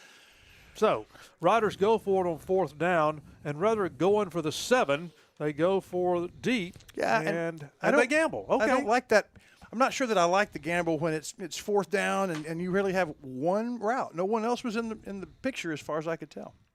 So, on 1st down from their own 44-yard line, the Buckeyes have the ball. Out of the shotgun, on a reverse, coming around to the right, and so far they got about 12 yards on the play and get inside the Rider 45-yard line. The defense was up to the task despite a couple or 3 big plays in the first quarter. Second quarter, they've not been, and don't you get the feeling, Mr. Shires, they've got to be and got to stop right now? Yeah, we got to get a stop right here. Absolutely.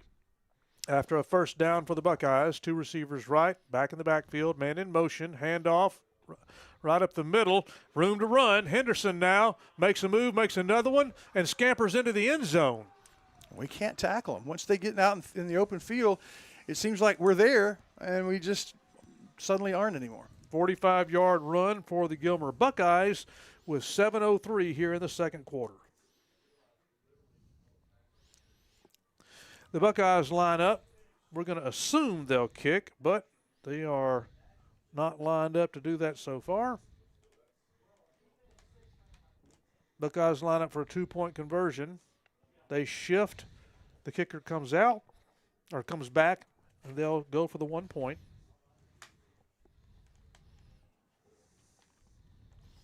Buckeyes with 33, and they add 1 to make it 34-14, a 20-point ball game with 7:03 still yet to go here in the second quarter. You're tuned to Rider Football on KDT. Are you looking for a residential, lake, commercial, acreage, farm, or ranch property? This is Alma James, part of the home team at Town & Country Real Estate, and we have over 50 years experience in selling beautiful East Texas and are now licensed in Louisiana. I would love to assist you with all of your real estate needs, so please call me at 936-488-9988 or come by 114 Nacogdoches Street on the square in downtown center. Hablo español. Everybody, welcome back to the Shelby Savings Bank Kick.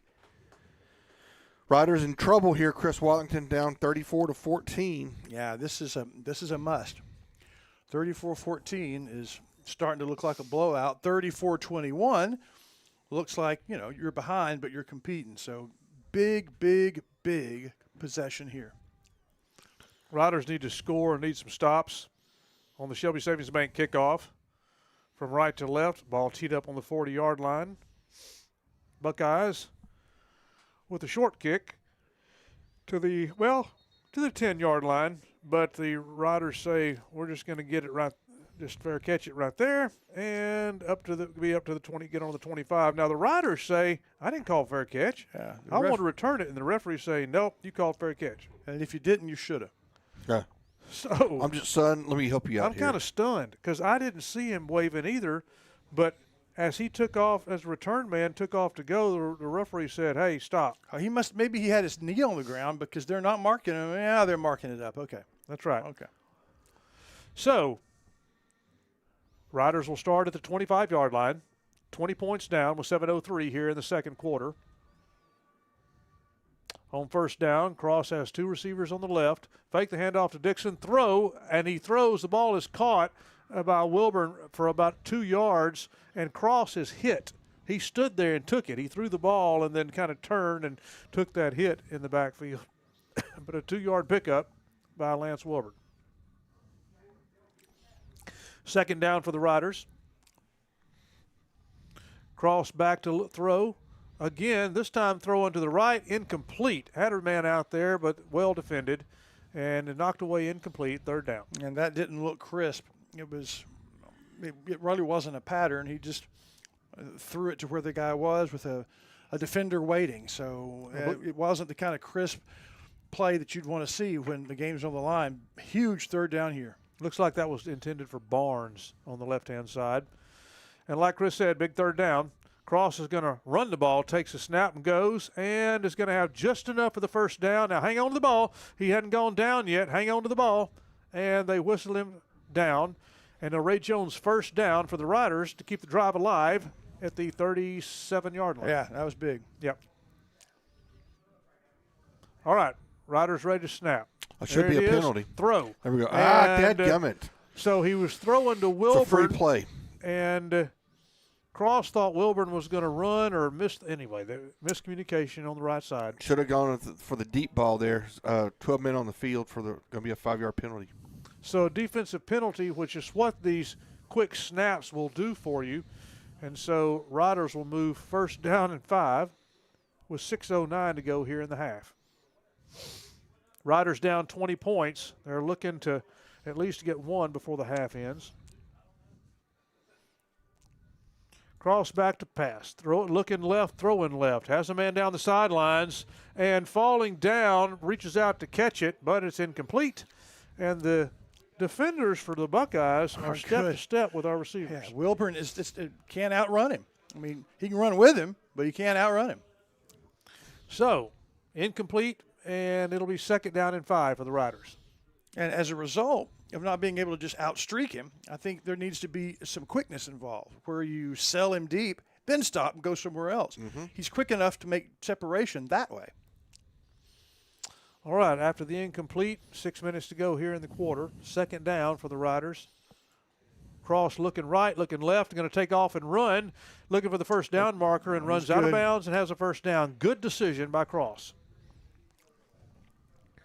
Going to move the chains again. The Ray Jones Chevrolet first down. It is. Right up close to midfield at the Rider 48-yard line, first and 10.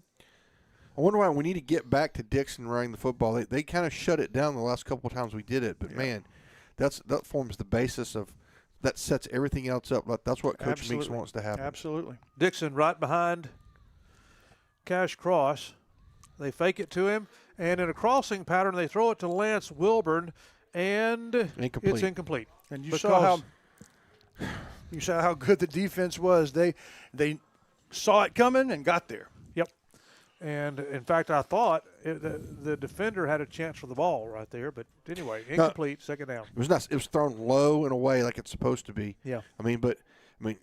Your all-time leading, at least season-leading receivers got to, if we have a chance, he's got to make that play. He's got to beat that guy one-on-one. Second down and 10. Handoff Dixon. Dixon has a 4 or 5 yard run, about 4-yard pickup.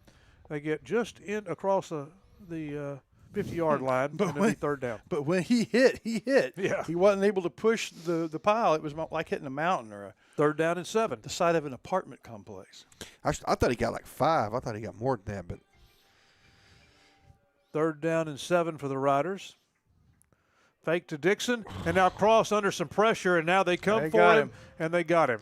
And tackle him back at the 32-yard line. Let's see where they're going to mark it. 38 or 40. Yeah, we're going to see where they're going to mark it. Wait a minute. Oh, they're going to mark it way up here. Okay, they are. Whatever the case, it's going to be 4th and 13 and another punting situation. So we needed to hold them and didn't.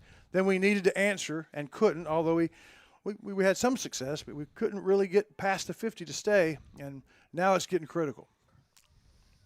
So the Riders had a really good drive back in the beginning of the game. And since then, I've heard you mention it, things just didn't look crisp. Fourth down for the Riders. High snap, but the punter brings it in and now has a very nice spiraling punt that's going to roll inside the 20, and the Riders will down it at the 12-yard line. So the Gilmer will have the ball at their own 12 with 4:23 here in the second quarter, and the Buckeyes lead the Riders 34-14. This is a Whataburger table tent. An orange and white trophy for your made-to-order burger. It means we cook your meal up fresh. And don't get up, because we'll bring it right to you. So if you're looking to sit down and celebrate the fact that you left it all on the field, we've got your number. Whataburger, just like... All right, folks, welcome back. We're going to throw it deep. Oh, Buckeyes are throwing deep on first down and have a man at the 50-yard line. The Rider defender was there, but the ball was dropped in perfectly over his shoulder, and it's a big gain for the Buckeyes. Officially, they'll mark him at his own 47-yard line. And the coverage was pretty good. It was just dropped right in there perfectly. Yep. Inbounds. Yeah. Okay, 1st and 10 for the Buckeyes from their own 47-yard line after a big play. Trips left, 3 receivers left. They really load up the left side. Quarterback's going to just run it himself, test the middle, nowhere to go. Comes back now, reversing his field and has some room to go as the Riders committed the other way. And number 10 for the Riders comes in and trips up the quarterback. That's Caleb Mosley with another big stop, his 3rd one of the night. But damage done. The Buckeyes get inside the Rider 35. It's another one of those runs where it looked like, well, at least we got that one, and then we didn't. Thought he was tackled back at the line of scrimmage. Yes, sir. 1st and 10 for the Buckeyes. Snap, give, handoff. Riders are there to make the stop from behind. And for the Riders, number 6, Barnes, comes in and wraps him up around the waist only after a 2-yard pickup. 2nd down and 8. Beyond pass critical that they not score any more points here, Chris. Yeah, beyond. 2nd down and 8 out of the shotgun. Quarterback Screen back to again. throw, screen pass, caught, and the Riders break this one up. Got him from behind. Yep, got him a nice tackle at the 25-yard line. 3 minutes to go here in the quarter. Stay tuned for a huge halftime show. Lots to enjoy.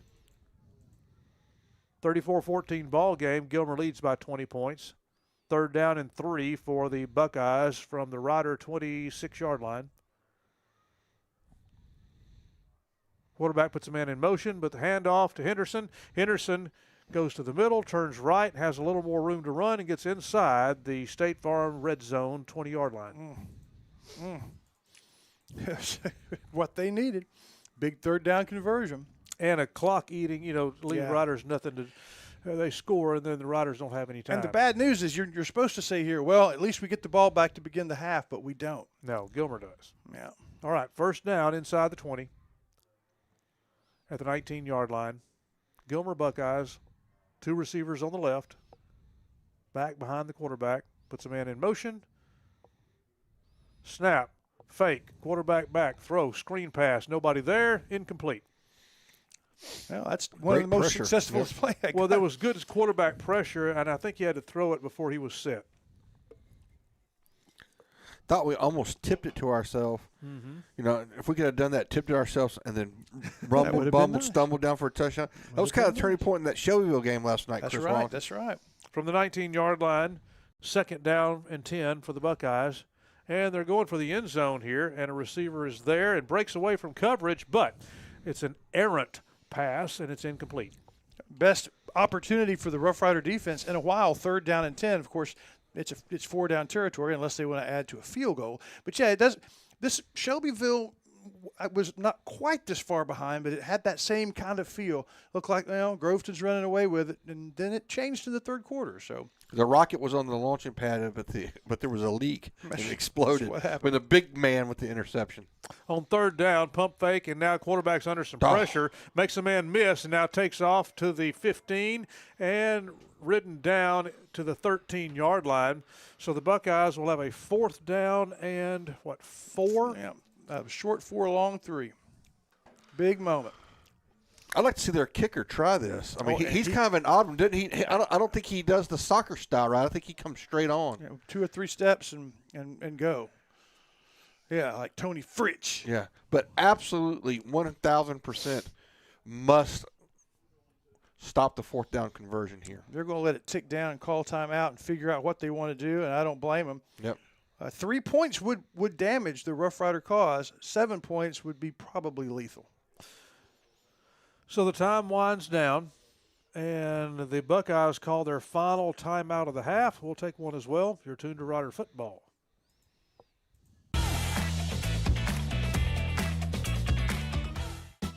You're watching the round one of the UIL playoffs, the Center Rough Riders versus the Gilmer Buckeyes. It's the by-district round, live from Hallsville's Bobcat Stadium.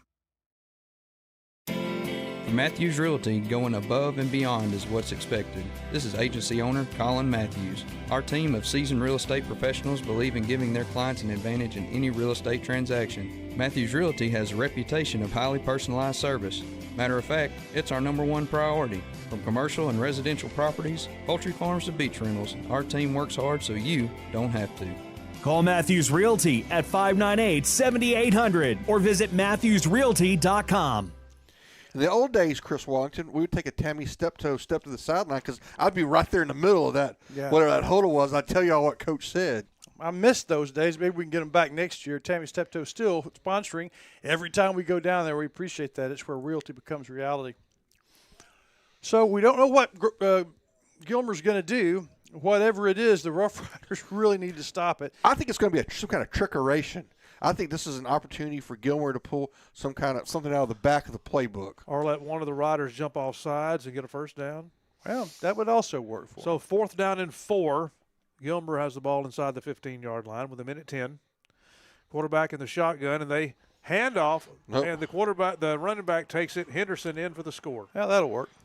Nothing tricky and it's about not that. Henderson. It's maybe their fullback for Gilmer. And I thought the quarterback kept it too. Aaron Bell, I thought that was number 0. The fullback took it in. So the Buckeyes are in the end zone, line up for a 2-point conversion, and they shift. 40 points to the Riders 14, and they'll try to tack one more on. And remember, they started this in their own State Farm red zone at almost the 10-yard line. 9 plays, 80-something yards.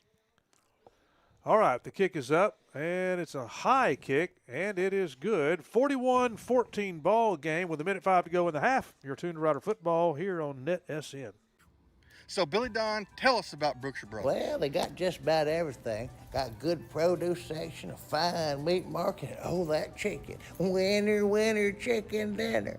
And the pharmacist is great, and the people there make it worthwhile. They always got specials if you pay attention. And that manager, he's a nice fella. And the thing is, you can shop at Brookshire's day or night. A lot more night after daylight savings. Brookshire Brothers Center. Great. Welcome back, everybody. Our chat board is lit up, and I know a lot of people have lots of things to say about the way this game is going and the way we thought it was going to go and the way it seems to be drifting. Reminds me a lot of that Carthage game. First quarter, it was so exciting, and then they just kind of pulled away. Remember, JBI is the insurance company that's been around since 1981, been a part of every one of our broadcasts for the past year and a half. JBI, Joe Bill, and his insurance company would love to be your insurance company. And he's also the Rough Riders insurance company, JBI. 1:05 to go here in the half. The Buckeyes line up for a Shelby Savings Bank kickoff at the 40-yard line. Kicking right to left. It's a end-over-end kick. The Riders are going to field it on the run at the 21-yard line to the 31, to the 41, spun around at the 45. Flag comes in. And everything shuts down at the 47-yard line, but a Wada penalty comes in. And we thank Whataburger for sponsoring our penalties. That yellow flag looks like that yellow wrapper. When it's time for a Whataburger, have them add some spicy jalapenos. Or extra mayo, which I got today, and he had a big 15-yard sack early in the game. All right. Holding call against the Riders. Got a little bit of a spark, and that is just might as well be, a gallon of water you throw on it. So, from the 28-yard line, the Riders have 57 seconds before they go in at halftime. and the Buckeyes will start with the ball in the second half. Cross has a snap, give to Dixon. Dixon grabs it, lowers his head, runs again, gets up to the 35-yard line. Good game, but not what we need right now. 7-yard run, second down and 3. You got to get that first down on these types of drives. Give to Dixon again, looking for some room to run, and just can't find a hole that time. Too many people there, but that means there's a bunch of people in the box. Good time to fake it. All right. Riders going to call a timeout here, I would expect. So that was no gain on the play, 3rd down and 3. And remember the Aurora Concepts halftime show. Remember Jeff Adams that's making this experience free to all of the Rough Rider fans here on YouTube. Didn't have to subscribe for this game like most every other playoff game in the state tonight. But the Aurora Concepts halftime show, both bands. Appreciate Tatum Music for being the sponsor of both bands. Proud of all these band programs. And also, of course, our local sponsors that make that happen as well. We'll have the East Texas Auto Motor halftime analysis where we figure out what happened in the second quarter. We'll have the Batters Law Firm halftime scoreboard as well, and a very unique conversation in the Borders Poultry Supply up close and personal. Shires, when I got the interview, it was the head twirler. They were going to contest on Wednesday, and I've not gotten results. I would like to know them. But they were having a fair for the 8th graders, and they had folks dressed up in some bizarre costumes that just happened to walk into the interview. So, right. I saw it. That was I was wondering. Pretty good stuff. You couldn't plan that if you'd wanted to. That's right. All right, on 3rd down, Riders that call a timeout now throw the ball in a hitch pass to Wilburn. Wilburn has it on the left-hand side. Go, and room to run, takes off, crosses midfield, and finally gets shoved out of bounds around the 40-yard line. Now that was the chunk of yards we needed right there. And we caught them because there was nobody within 20 yards of Wilburn. Playing a little soft on that play. And hitch pass to Wilburn again. It works first time. It works again. Wilburn's got another 15 yards for another Ray Jones first down in this drive. And it stops the clock. What's our timeout situation? One timeout left. And it's 16 seconds to go in the half. Gilmer leads 41-14. Riders just need to get in the end zone. Clocked it. Right. You want to save that because you want if you use that last timeout, then that's going to limit your ability because you have to throw the ball into the end zone. You can't throw it down short of the end zone in the middle of the field. So the Riders line up but you can now. You can throw the ball anywhere. 1st and 10. Now it's 2nd down and 10. Trips right, 3 receivers on the right, and then there's some shifting and motion, and it's false start against the Riders. It turns up 2nd down and 15. It didn't look like that was shifting. It looked like you were running from a snake or something. Hard to explain that one. Backs the Riders up to the 33-yard line. This would be really nice for the Riders' cause to get something in the second quarter. One timeout, 12 seconds. Trips right, one back, 2 men in motion. Wilburn and Dixon now backfield empty. Cash cross rolls right under some pressure. Now evades the Buckeyes and throws the ball out, and the defender makes a move on it, but it's incomplete. We're lucky that one picked 6. Yep. Yeah. So what happened was that was supposed to be a throwback, right? So so you had those guys over there like that. Cash was supposed to kind of float to the right, kind of draw everybody off, and then throw again. That's what we call a throwback. When then he would throw back across the field to either probably to the running back out there with the idea, but they blew it up. They didn't give us time. Oh my goodness! A 49-yard field goal. We asked him, would you try him on a 50-yard field goal? He said, "Oh yeah, well this isn't 50. This is just 49." All right, Hernandez is going to line up for a field goal attempt with 5 seconds left in the half. The kick is up, and it is. Oh, it bounces off the crossbar. Well, that's how close it was. That's with one tick left on the clock. That's about poetic, isn't it? One tick left on the clock. They're going to have to take the ball and kneel on it. That kick would have been good from 48. It would have. It would have been good from 48 and a half. Wow. And he didn't get all of it. No, that's right. No, he's Yeah, certainly has potential to make that and more. So the Buckeyes come out with 1 second left in the half after the field goal attempt with the Riders. Looks like they're going to victory owe it here. Yeah, I think they just take a knee. Operating out of the shotgun, take the snap, take the knee, and that'll end the half as the Buckeyes lead the Riders 41-14 here in Hallsville, Texas. Stay tuned for the halftime show. Northeast Texas Sports Network and Azalea Orthopedics present Northeast Texas Football, the 2023 season.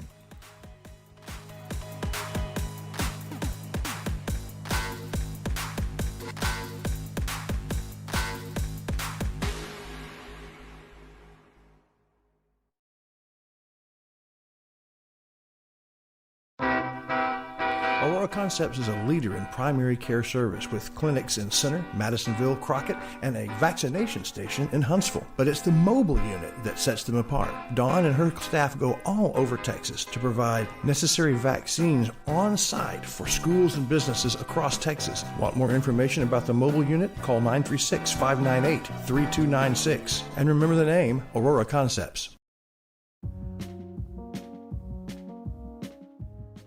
The first half is over, so now it's time for the Aurora Concepts halftime show. Tonight, we begin with Deb's Boutique, bringing you the award-winning Center High School Marching Band. Following that, Shelby County Sweethearts, the Chaparrals, take center stage, brought to you by Bowles Insurance Company. And then East Texas Auto Motor gives us a little halftime analysis as we look back at the first half. And then the Batters Law Firm halftime scoreboard. Borders Poultry Supply also brings us up close and personal with record-setting receiver Lance Wilburn. So that's your Aurora Concepts halftime show. And now, a man who is announcing tonight, but otherwise living off the gold medal glory of his Olympic days, Rob Payne.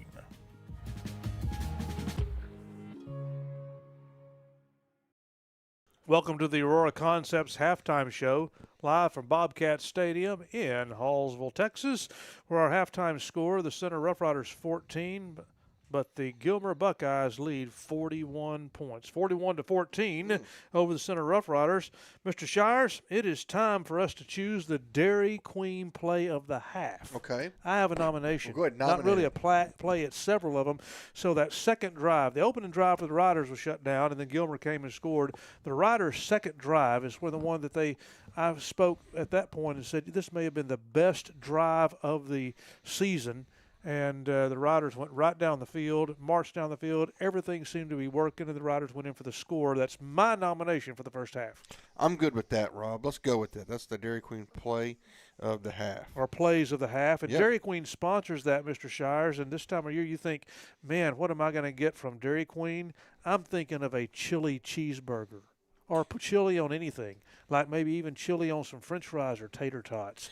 Ask Dairy Queen, your local Dairy Queen, what they would put chili on, and maybe if you just hold your hands out, they'll put it in your hands, and you can just eat it out of your hands. Yeah, or have them ladle it right in. What about zipping open a bag of Fritos? Yeah, just put it in there, yeah. We had actually had Dairy Queen the other night as we were getting Larry Pierce ready for the Shelbyville Groveton game, and I had my Counselor Combo tacos along with a sandwich of my choice. So, all right. So awesome. Our Dairy Queen play of the half. It's and the y'all series had what? of plays. Tacos and a sandwich. All right. Thanks to Dairy Queen for sponsoring that. Meanwhile, back to the Aurora Concepts halftime show. Keaton Watlington, welcome. Hello. I got off the blimp. And you're here. Yeah, it's crazy. I have a ladder. I was going to say, did you park it on the top of the press box? It's still flying. The hardest part about being the pilot of the blimp is whenever it's windy like it is tonight up in the atmosphere. The anchoring process is difficult. I have 3 anchors. One of them didn't connect, but I got the ladder down, and I'm here at the press box now. So, all right. I understand I'll be doing a little bit of commentary for the band, talking about the Twirlers as well, kind of summing up their season, about what they were able to accomplish this year. if this is the last performance, we'll talk about that as well. So that's what you have to look forward to for the rest of the Center's half of the halftime show. Well, very good. So we got the twirlers out there right now as we get ready to see the performance of the band. And, of course, we will have our patented Keaton Wallington play-by-play. We've been working on that patent. The United States Patent Office Yes. is pretty slow sometimes. Yes. I'm still waiting. My contact, her name's Betsy. She's having trouble. It's how do you talk about copywriting and patenting, speaking? But we're figuring it out. We're going to get right. that patent. It's the recorded word that counts. Well, anyway, folks, we get ready to do that. We're going to have the band, and of course, that's brought to you normally by Deb's Boutique, who brings it along with both bands being brought to you tonight by Tatum Music, who the Grants, of course, Doris Grant was the band director when I was in Center, and he's still running the show up there. Yeah, Tatum Music been a staple. That's where I got my very first snare drum. I think that's where everybody got their very first instrument for the Center band. So it's a very fitting business to be bringing the halftime show because everyone that you're watching is using something from Tatum Music. Just Right. about. So now it's time for the band, and it's coming up.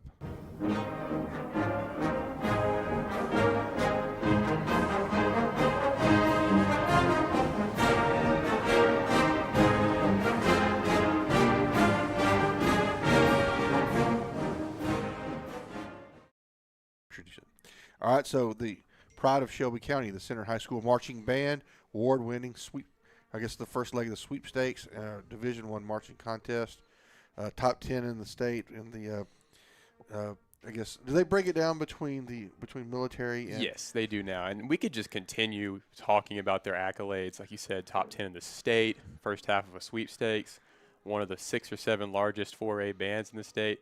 So much that we could talk about. But I think what I'd like to talk about today is when you said first half of the sweepstakes. Most organizations on campus, they only compete in one semester. The band is one of the only ones who competes in 2. Right. They have marching contests at the beginning of the year, and then in the second half of the year, they have the concert contest. So this is like, can you play and walk at the same time? And then the second half is how pretty can you sound? Right now, they're not worried about sounding pretty. Well, They're isn't there worried about sounding also do they still is sight reading still part of it? Sight reading is very much a part of the contest still. It's stressful. I'm not going to lie to you, and it's difficult. But we have a strategy in place, or at least we did when I was in high school, that makes it pretty manageable as well. Of course, and I always count that the third leg. So you have the marching, you have the performance of the pieces that you've practiced, and then the sight reading, which for folks that don't know, that's where you're given a piece of music, and I think they give you like an hour. Less. Is it less? 10 minutes. Is it 10 minutes to put it together and then go play it? And like I said, some of that music that they hand out, it's not like insanely challenging, but it is difficult. And it's are you good enough musicians to think on the fly? Right. So right here we have the band spread out. Of course, it's like I said, one of the largest ones in the state. Something to watch now because this is potentially one of the last times they perform this drill. Do they remain in step? And do the lines look nice and crisp? As we go into I'm going to see if I can open this and see if we can get a little sound.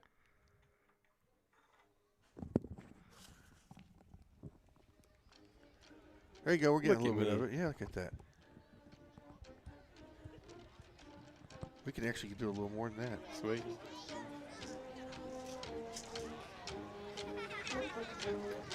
Marching band drills are usually split up into 3 sections. You have your first set piece. This is this right here. It's the infinity sign. This is usually when you're warming up, right? Yes. Is this it's like, here we have more things to come. This is just us showing that we can do something impressive. It's an appetizer, if you will. Appetizer. It's the first course of the 3-course meal.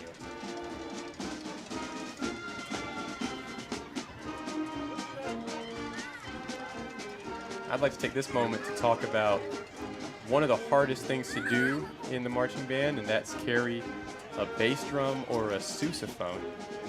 First of all, they're extremely heavy instruments that you have to be able to march with. They're only going to do half the drill today, though, as they close up the fanfare, facing the visitor's side as a way to pump up the crowd that's there. Typically, the fanfare is played to the press box. Not this time. Played to the Center High School fans on the visitor side. Of course, that's the Center High School marching band. You hear Chris Wallington in the background there, which says the pride of Shelby County and award-winning. Let's hear from Deb's Boutique, who brings us the band every week.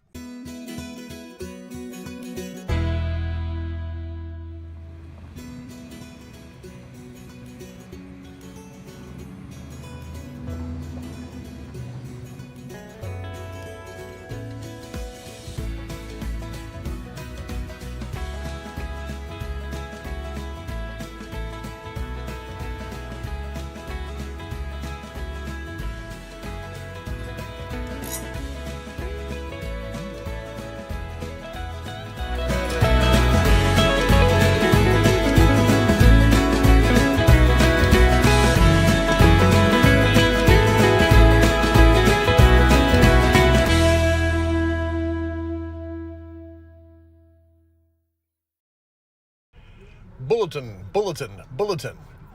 Bulletin, bulletin, bulletin. Bounds Insurance and Center. Protecting families and institutions for more than 50 years. Now, Buster and Carolyn and the staff are proud to bring you Shelby County Sweethearts, the Center High School Chaparrals. The Bounds family has several generations of students involved with the Chaparrals, including this year's captain. Bulletin, bulletin, bulletin. When it's time for quality insurance or the Center Chaparrals, it's Bounds Insurance and Center. All right, welcome back, folks. Here's the Sweethearts of Shelby County performing a palm routine to AC/DC's Thunderstruck. And I say this every week. I'm starting to sound like a broken record from a Berkeley music school type thing here, but the Chaparrals, they're just the hardest working group of girls on campus. It's always a new routine that they have every week, and it's a very large organization. So, you know, I say it every week, but man, just the work that they put in is commendable. Yes, and so, and all these halftime performances, you know, whether it's the Rough Riders or as we move into, you know, and with our other broadcasts, where, you know, when we cover other teams when the Rough Riders aren't playing, the band, the Chaparrals, and the dance teams are always sponsored by, again, Tatum Music. I mean, I just don't know where else you would even want to buy your musical instrument. I mean, I don't know where else you could. I can't think of another place. See, I'm a part of a band. We're called All Shirts and No Pants, and we buy our instruments from Tatum Music. There we go. I mean, if you are a musician, you're buying your stuff from Tatum Music. An abbreviated drill there for the Chaparrals as well, but like I said, I mean, just on point, really tightly done, really nicely done. And that's going to be all we have for the center half of the halftime show. Well, let's hear from Bounds Insurance. We'll come back. We'll get ready to do some East Texas automotive halftime analysis. Are you going to climb back into the blimp and use the supercomputer there? To, you know, are you just going to? Did you beam it down to yourself here? I actually left my notepad up in the blimp, so I got to run real quick, but I'll be right back. Do that while we're doing Bounds. Yes, not only am I looking for good insurance, but my grandson's making one of those rock and roll gospel albums. I was wondering if you could find me a good place for insurance and a place for him to record his project. Fortunately, you just described Buster Bounds and Bounds Insurance and Center.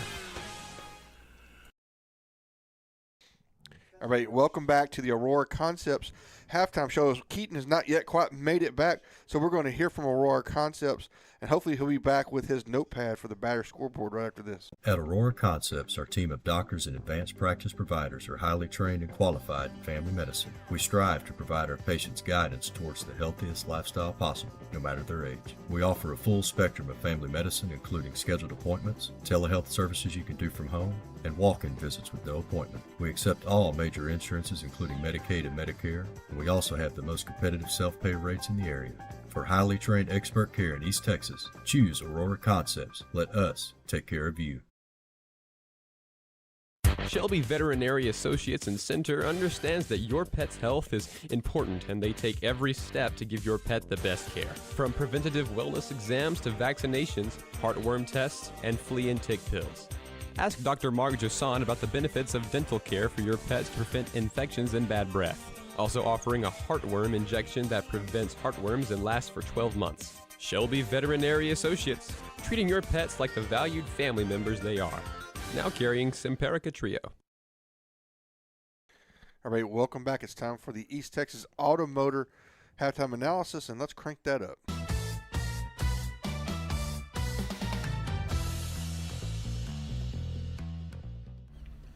What's going wrong? How do we fix it?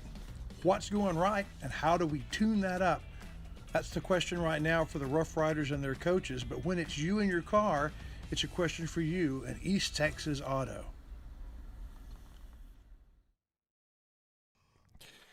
Well, all right. Well, Keaton Wallington, it's the much like Chris Wallington said, as in the Carthage game, we come out and are competing and actually ahead. I mean, we were actually winning this game 14-7. Just remember, I mean, we go down and score a touchdown, have the field goal blocked, but end up getting the point anyway. So you almost ask yourself, man, maybe it's our night. Maybe even when things go wrong, they actually go right. And then, dude, after that, it was just it was a quarter and a third of just of Buckeye-ism. Yeah, you said sometimes even if it's not going your way, it does go your way when you get lucky. That was the case. That was the case at the beginning, but the rest of the first half, it was the opposite. In fact, to show you how opposite it has been, the Rough Riders have 14 points, which is 1-4, right, and the Gilmer Buckeyes have 41 points, which is 4-1. Yes. We're opposite ends on everything, every way that you can possibly look at it. So, well, offensively, the Rough Riders again had 2 or 3 really good drives that culminated in points. They were able to run the football with efficiency, getting 6, 7, 8 yards a carry with Dixon just a madman, and then in the second, and then we kind of lost some momentum. Now there we go. Thank you, Scarlett Shires. We didn't say Scarlett Scoreboard Shires running the scoreboard in the production this evening. Triple S. It's a triple S. So wouldn't be the same without her. But anyway, and then in the second quarter, we just offensively we could move the ball and get it into start to get into plus territory. Then we just stalled out. And that's just kind of been the story. I mean, we have the potential to make really big plays, but it's just going to come down to, are those playmakers going to make those plays? And so far in the first half, we've had a few here and there, but we've also had a few that just bounced away harmlessly and didn't go our way. So we're going to have to see if I like to talk about the first round of the playoffs as 2 halves. The first half is usually the young guys are nervous, the seniors are antsy. The second half is when you really see what the team is made of. Are they going to be able to settle in, forget that this could potentially be their last game, and execute down the stretch? And that's just what we're going to have to hope the Rough Riders do if we're going to win this ball game. Yeah, we're going to have to defensively. We're going to have to come up with some sort of solution because we got to tackle. I mean, the problem is several of these times we had the guys there and we either arm tackle or just throw a shoulder. They bounce off of it and then hit the second gear and it's over. They're queuing up the fight song. But we are there within the first 4 or 5 yards of the line of scrimmage. We have to recognize the play, and I think we are, but we've got to make the tackle because if we don't against these guys, you see what happens. That's you started with that screen pass, right? Mm-hmm. They run a screen pass. It's second down and 20. That was really kind of the game changers. If we were doing the Dairy Queen play of the half for the Gilmer Buckeyes, I think it would be that play because, we've got them right where we want them, second and 20. Get them off the field. We can go back down and score and extend the lead. And next thing we know, they run a screen pass. It's not particularly it's not fooling us. But man, we missed a couple of tackles, and then, shoo, he is gone. It's like the Flash. Mm-hmm. Something important I've learned. I'm a tennis player myself. I've learned that you are only as good as you can consistently perform. We have the ability to light them up, but we have to be able to do that every time. Gilmore, they haven't done it every time, but they have done it more consistently than the Rough Riders have. So we're just going to have to, like you said, we're going to have to hope that the Rough Riders come out and play the second half more consistently and with a little bit more fire, a little bit more wind under their sails. So, and we see there, I guess, it looks like we are having again, Veterans Day recognition by the Gilmer band there we see. So that would explain the half drill by the Rough Rider band, actually. Yep. So we'll take just a moment once again. Veterans Day is tomorrow. We salute all the veterans that are listening or watching our show. We appreciate your service to our country. And, again, we just salute you. So that's our East Texas Automotive halftime analysis. I guess at the end of the day, we got to score a bunch of points, and we got to keep them from scoring many at all. It's that simple. I mean, it's crazy. Now, but it's not without precedent.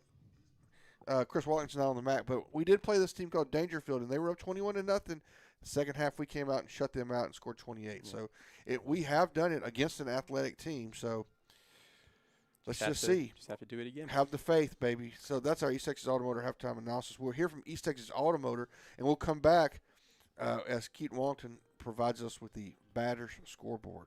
You're watching the Aurora Concepts halftime show live here on NetSN. We take our cars for granted, but what happens when they won't start, or they won't run, or they won't turn off, or you get the lights on the dash that say something's wrong and you don't know what to do with it? East Texas Auto Care. It's on Tenaha Highway as you leave town on the left, and they can take care of everything. The trained technicians understand the complicated electronics as well as the engine itself. The Mendoza family would love to take care of you and your vehicle at East Texas Auto. All right, welcome back again. We see it looks like the Gilmer Band is playing the tunes for each of the branches of the service, and as they play it, they are raising the flag. So that's very nice. So now, Keaton gets set up here. You ready to go? Despite being sabotaged by the slightly inferior Wallington, are you ready to go? He took my headset, but he didn't realize. We have 3. It's time for Batter's Boy to bring you the Batter's scoreboard. Where's the Batter's sound? Thank you. That's it right there. Let's start off with the Rusk Eagles versus the Pleasant Grove Hawks. The Rusk Eagles have 7. The Hawks have 54. Wait a minute. I didn't think Hawks could beat Eagles. If there's enough of them. Maybe it's a much older Hawk. The Spring Hill Panthers going up against the Van Vandals. This game is at halftime. The score right now, again, the Spring Hill Panthers have 7. The Vandals have 35. So 35-7 in favor of the Vandals at halftime, and 54-7 in favor of Texarkana Pleasant Grove in the middle of the third quarter. Let's talk about the teams that are playing that are in our county. The Tenaha Tigers are up on the Hull Diceto Bobcats 34-6, and the Timpson Bears are in a well-contested match against the Corrigan Camden Bulldogs. That score is 54-0. Currently on pace for a 108-point game. Larry Pierce is able to talk about some scoring anyway. Yep. Let's take it back into the past for a little bit. I'll tell you about the games that happened on Thursday. Carthage beat Liberty Ilo 42-0. Garrison beat Jewett-Leon 58-0. Centerville over West Sabine 42-12. Beckville over Alba Golden 41-0. And the game of the week so far, Shelbyville beat Groveton by 7, a score of 35-28. And that's Batter's Boy with the Batter's Law Firm scoreboard. Thank you, fellas. Well, all right. We'll hear quickly from Batters, and we'll be back as we get ready to do Up Close and Personal with Chris Wallington, as we have a very interesting one. Batters Law Firm is proud to be a third-generation law firm serving the injured people of East Texas since 1964. Batters has settled thousands of cases and paid out over $25 million to clients from settlements in the past 2 years. Visit one of their locations for your free, no-appointment consultation and let the Batters team implement their proven approach that incorporates treatment and recovery while maximizing settlements and payouts. Batters Law Firm, serving you in Nacogdoches, Lufkin Center, and Houston. Remember, when it matters, call Batters. 833-BATTERS. 833-BADDERS.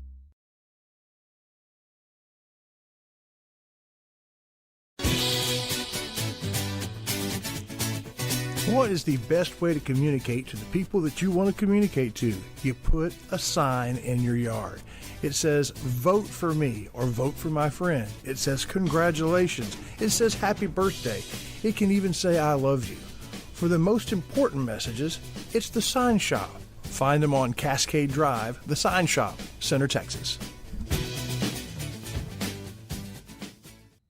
Welcome back to the Aurora Concepts halftime show. Now, you heard earlier when our band was marching, Tatum Music bringing you that band performance. Let's think about this a minute. Do you need a clarinet? No, but I would like a saxophone. Do you need a saxophone? Yes. Do you need some reeds for your saxophone? I don't know how the saxophone works, but I would assume yes.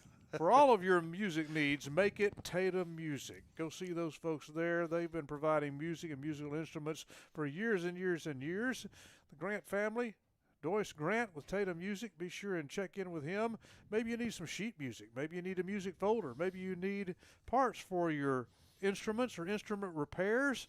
Ooh, check them out. Tatum Music. This is the Aurora Concepts halftime report. Tonight, Borders Poultry Supply's Up Close and Personal segment gives us a chance to visit our head twirler, Whitley Youngblood, and also a visit with a burger and a box of fries, a virus. I'm serious, guys. This all happened. Let's go now to Borders Poultry Supply, Up Close and Personal.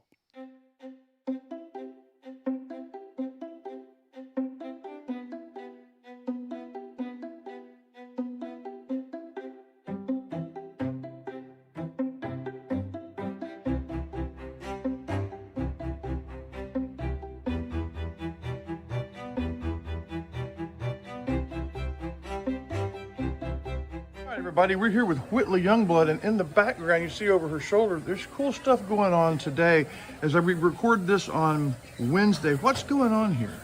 Well, the egg getters are coming to come through the entrance halls to see what all we can do. This is a I'm the Heimlich maneuver. This is a Heimlich maneuver walking on campus, a walking Heimlich maneuver. And you are also in the culinary lab working, so is that something you're thinking about doing later in life? Yes, sir. I'm thinking about becoming a chef. Great. Well, that's a good way to do it. Is to, so when I asked you to come out and talk to me, you were cracking an egg. But I'm talking to you not as a chef, but as the head twirler. And Whitley, when are we going to twirling contest? Have we been, or are we going? We're leaving today. Right now. We're leaving at 3:30 today. So when people hear this at halftime of the game, we will know how you did. Yes. But right now we don't know because you've not gone yet. Well, how many of you are going, and what do you compete in? There's 8 of us going. Everyone picks a solo. They make it themselves, and then we pick an ensemble. We use one of our old songs, or we make a song and we use the old routines that we use, but we change it up. Okay.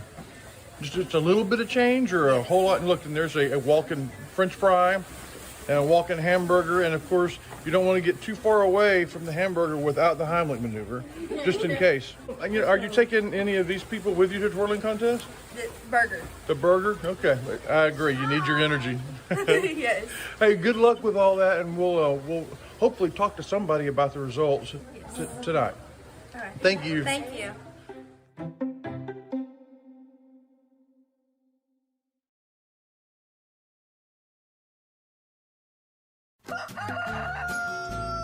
When you need supplies for your poultry farm, remember Borders Poultry Supply on Highway 87 South here in Center. The folks at Borders Poultry are ready to help you with parts for your brooders, chore time and rock cell feeders, and new drinker systems. Do you need a new incinerator? Are you ready for a new litter barn or compost shed? Do you need some updates on your poultry farm? Call 598-6297. Borders Poultry Supply, builders of quality poultry houses.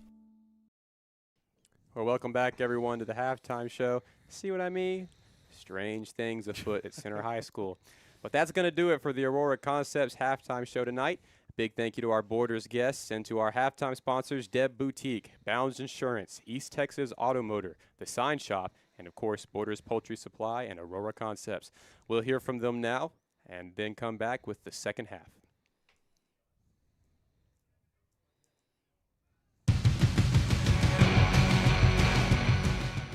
The halftime show brought to you in part by Center Tire Company. Keep your car on the road. By Rough Rider Oil and Lube and Bob's Pawn Shop. Back in the riders all the way. And Shelby Veterinary Associates, because your pet is part of your family.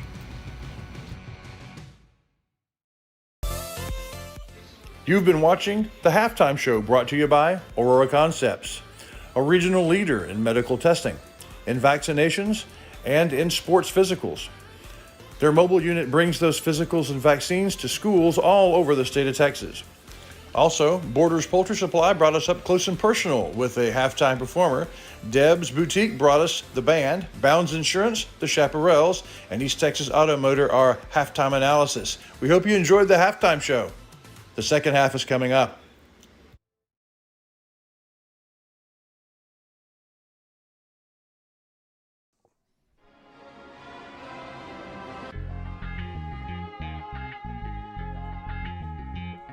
All right then. The halftime celebration is over. Now it's time for the second half of Rough Rider football.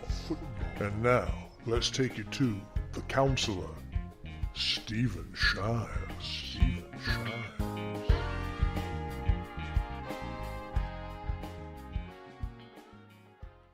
All right, everybody, get ready to start the second half. It's time to do our Ray Jones Chevrolet Keys. We'll do that right now as we get ready to kick off the third quarter.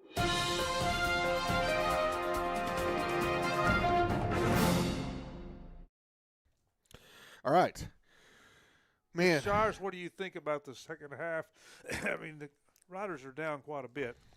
What is it they need to come out and do? Well, I mean, we can't get 21 back immediately. And so, I mean, I think it's got to be one possession at a time, one series at a time. But obviously we've got to score some points, and I think we will. I think it's going to be defensively. We've got to stop them, and I think again that's what we talked about in our analysis. We got to tackle these guys when you got a shot, at the line of scrimmage or shortly after. You've got to make the tackle, because if you don't, then once they get going, they ain't catching them. I don't care how far away they are. So basically the Riders need to come out dominant on defense here in the second half and shut down this Gilmer offense right off the bat. Yep. All right. We're going to have to. That's your keys to the Ray Jones keys to the second half. Yeah, I wonder if we do, kind of to quote Keaton Wallington from last night, if we're not going to be looking at a scenario where we do a Indianapolis Colts situation and do or a Saints and onside kick it, but it looks like we're going to kick deep. So the Rough Riders Shelby Savings Bank kickoff goes into the end zone for a touchback for the Buckeyes, and they'll start at their own 25-yard line, 1st and 10, as we start the second half of football here in Bobcat Stadium. 41-14, the Buckeyes lead the Center Rough Riders. And the Buckeyes will come to the line of scrimmage at the 25-yard line. It's where they'll start this drive, and hopefully the Rider defense can come in and get a 3-and-out on this Buckeye offense. The offense starts trips left, 3 receivers on the left-hand side, 1 back, quarterback in the shotgun. Quarterback back to throw, under some pressure, but throws, and the ball kind of comes between 2 different receivers, incomplete. Second down. And you might credit that Rider offense getting up in the face of the quarterback, creating a little bit of confusion. All right, let's do it again on second down. Yep, front line got some pressure. They collapsed the pocket down, maybe forced a throw before the quarterback wanted to throw it. So it brings up a 2nd down and 10. All right, 2nd down and 10 for the Buckeyes. Man in motion, handoff, running back has it, picking his holes, looking somewhere to go, and has enough for the first down. We threw him forward. We need to throw him back. Yeah, don't throw him forward. So, first down for the Buckeyes at their own 39-yard line. The Riders have been in the Buckeyes position several times this year, and I think we're fixing to see, because there's a contest of wills here right now. Can they go down and score and set the tempo for the second half, or will the Rider defense make the stop? All right, handoff on first down. Nice play there. Whoa. Riders come in on an ankle tackle, but the running back stays on his feet, Henderson. So he makes it up to about a 5-yard gain, 2nd 5. Right, number 23, Parker, on the tackle there. 2nd down and 5 for the Buckeyes. Handoff coming left this time. Henderson around the left-hand side has the corner, crosses midfield into Rider territory, and it's enough to move the sticks for the Buckeyes. Yeah, it's frustrating, isn't it? Because, again, defense looked like they were basically there, looked like they were basically poised, just couldn't make the stop. First down for the Buckeyes at the Rider 43-yard line. And Rider defense desperately needs to shut down and stop this offense, but for the last few drives of the Buckeyes, they have seemed to move the ball just like they want to. Yeah, the first order of business is to get a stop and get a score. All right, back to throw. Quarterback rolls right, looking. Now he's just going to tuck it and runs for inside the 40-yard line. It'll be 2nd down. Yeah. Again, just got outside the defense, and there was nothing there. 8-yard pickup. It'll be 2nd down and 2 for the Buckeyes. who took the opening kickoff of this second half, marching it down the field. Already lead by 27 points. On 2nd down and 2. There's the snap, handoff, and a nice tackle in the backfield. Is that Parker again? That's Dixon. Number 32. Oh, Caden Dixon with a huge stop. Tackle somebody, Caden. All right, Dixon picks him up and rolls him over, and it's a nice stop and a loss of 2 yards. 3rd down and 4.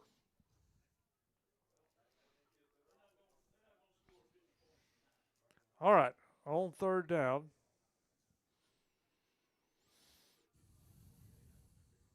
Taking their time to snap the ball. Handoff, coming right, now turning up the field, and it's enough for the 1st down. Oh, it's so frustrating. It could have been a stop for a. What would it have taken? Was it an individual error, or is it just right? We just can't. We're just not tackling well. We had a guy there, and that wasn't Henderson. That was Aaron Bell, another one of their backs that made the 1st down. And Henderson checks back in. They have incredible depth, and much like the Rough Riders have several playmakers, they have playmakers all over the lineup. All right, we've got Henderson in motion. Puts himself back at the quarterback. There's the snap. Back to throw. Looking right. Throwing. Caught. 1st down and out of bounds at the 20. Boy, this has been a nice ball control drive, hasn't it? Yep. Was what the doctor ordered if you're a doctor from Gilmer. 1st down. Ball at the 21-yard line. Buckeyes taking their time. Letting the play clock wind down, not in any hurry. At this point, from the Buckeyes standpoint, they're just trying to win out here and keep somebody from getting hurt. All right, a little confusion in the backfield because the Riders have great penetration. Barnes in the backfield making a mess back there. But the handoff is made, and with limited gain, 2nd down. Oh, he wanted that tackle. Yep. He made the play, but he didn't make the tackle. Well, then limit him to a 1-yard pickup with great penetration. 2nd down for the Buckeyes. Handoff again, stutter step, and that pause is enough for the Riders to get back there and make the stop at the line of scrimmage, 3rd down. And I believe that was Barnes again back there with making the stop. Number 6 for the Riders. Ball on the 20-yard line, 3rd down and 9.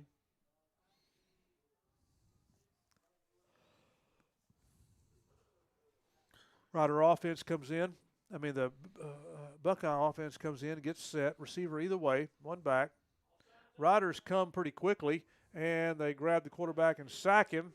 And we've got flags on the field.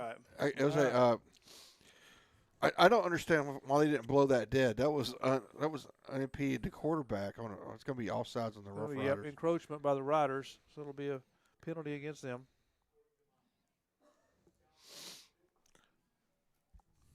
So it's going to be 3rd down and 4 from the 15-yard line. Buckeyes taking their time, not in any hurry. They've had a time-eating drive to open this 3rd quarter. 2 receivers left, 1 on the right. 1 back, quarterback back to throw, looking down to the left-hand side of the end zone as a receiver, but ball leads him a little bit, incomplete. 4th down and 4 at the 15-yard line for the Buckeyes.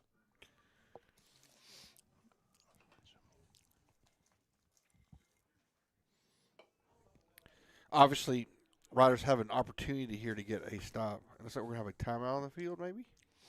Referee called a timeout. Referee's going to talk to the Gilmer coach. Not sure what they're discussing. See if we can't get a camera. Oh, too late. We missed it. We're going to see what he was talking about. But there's the Mr. Whitehat. Let's see what he does here. Yeah, he's headed back out to the field. 8:23 here in the 3rd quarter. The Buckeyes lead 41-14. Buckeyes 4th down and 4 from the Rider 15-yard line to get everything set up. One back. There's a snap. Give to Henderson. Henderson picks his hole, finds it inside the 10-yard line for a first and goal. Just exactly what they needed. Only about 1 yard more than they needed, but puts them in the State Farm red zone from Chris Mayfield. And, it's getting awfully scary down there if you're a Rough Rider defender. But, I mean, like I said, this is what a championship-level team does. They're going to take it. They're just going to grind it out, take 6 minutes. Yeah, ball control offense. And then, but, you know, the thing is, can they punch it in? Or can the Rough Rider defense stiffen up right here and keep them out of the end zone? Well, first and goal from the 9. And there's a pause in the backfield as they not sure if they're going to hand it off or not. Quarterback just keeps it, and they sack the quarterback. But they sack him back at the 13-yard line. Interesting decision. I think if I was the Buckeyes coach, I would run the football there. But they don't, and the Rough Rider defense answers on first down. So we have second and goal from 13. At least 2 more downs, and I'd be curious to see what they do. Again, their kicker is interesting. I'm not sure what his field goal range is. On second down, the give is to Henderson. Henderson finds a hole and forces his way to the 5-yard line. It'll be third and goal from the 5. Oh, that's just they got too many yards on that. They're right on the 5-yard line, looks like, right, Rob? Yes, right on the 5-yard line, third and goal from the 5. Clock continues to run. They're going to take close to half the quarter on this thing. They were so fast in the first half and so methodical on this drive. On purpose. Yeah. All right. Third and goal from the 5-yard line. Man in motion. Snap given to Henderson again. He lowers his head. Oh, he's short. And never mind. Finally forces his way in from 5 yards out. In for the score. I thought we stopped him short there, guys. Close. Did not. Initially. But no cigar, just like the field goal on the second to the last play of the half that hit the crossbar from 49 yards and bounced the wrong way. 47 points, going to try to make it 48 with the extra point attempt.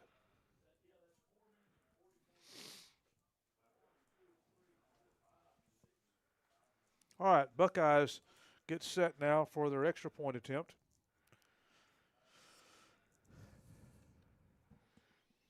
Waiting on the snap. There's the snap. The kick. All good. We have a 48-14 ball game in Hallsville, Texas. You're tuned to Rider Football on NetSN.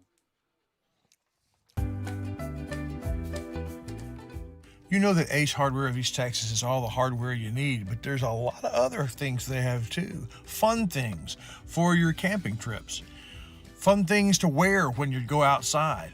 For the 4th of July barbecue, to the housewarming in the fall, to your Christmas shopping and clothes for all year long, it's Ace Hardware, the helpful place of East Texas. So, Billy Don, tell us about Brookshire Brothers. Well, they got just about everything. Got good produce section, a fine meat market, oh, that chicken. Winter chicken dinner.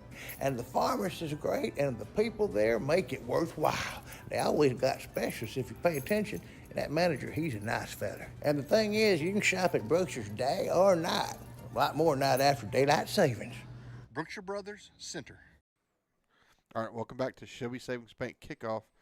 Riders down 48-14. Their first possession of the second half comes with half of it gone. Riders field the opening kick at the 25-yard line. The Shelby Savings Bank kickoff, and return man has a really good return almost to the midfield. Yeah, it's a little bit of something. It's the best special teams return we've had all game.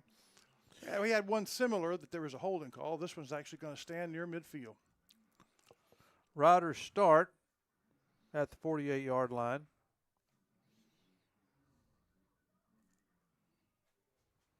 First and 10 for the Center Rough Riders. They look to the sidelines to get set. Two receivers to the right, one to the left. One back, got a man in motion. Cross calls for the ball, fakes the handoff to Dixon, turns to throw, and then tucks it and runs. and trying to provide some kind of spark. Has about 3 yards, and that's all. It'll be second down. This is very likely the last, 17 minutes of Cash Cross in a Rough Rider uniform, and he's been our quarterback since his sophomore year. It seems like forever now. Out of the shotgun on second down, fake throw. Wilburn has it on the left sideline. Breaks the tackle, away. stiff arms, and then I think he may have stepped out of bounds. Out of bounds, yeah. That's kind of been the right. story of this game. Should have been a touchdown. I mean, it was a good Ray Jones first down. Big gain, but stepped out of bounds somewhere along the way. Stepped out of bounds at the 37-yard line. That's where the Riders will have it, first down. The fake is to Dixon, and then Cross wants to throw, but there's nowhere to go, and they sack him. He's going to take off and run. He's down. Then the ball comes out, so he is down. But the Cross unable to find any place to go with the ball, and then tries to run it, unable to do that too. Second down. Yeah, he just got smothered. He didn't have a chance to throw it. I mean, there was a fake, and we're trying to do like a little double move, but he just didn't have time. All right, snap, handoff to Dixon. Dixon finds some room to run, finds a little seam, gets into the secondary, inside the 30, then brought down by Gilmer. Nice pickup for the Center Rough Riders, and it's going to be third down and short. Rider hurry up offense, snap, give to Dixon again. He's looking for the first down, has that and more, lowers his shoulder, gets a little bit more, and out of bounds close to the 20.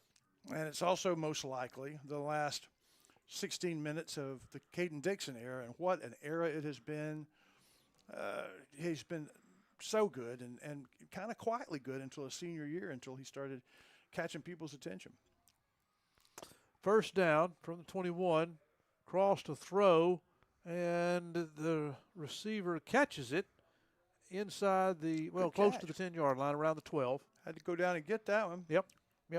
So a 9-yard pass play brings up second down after the Ray Jones first down.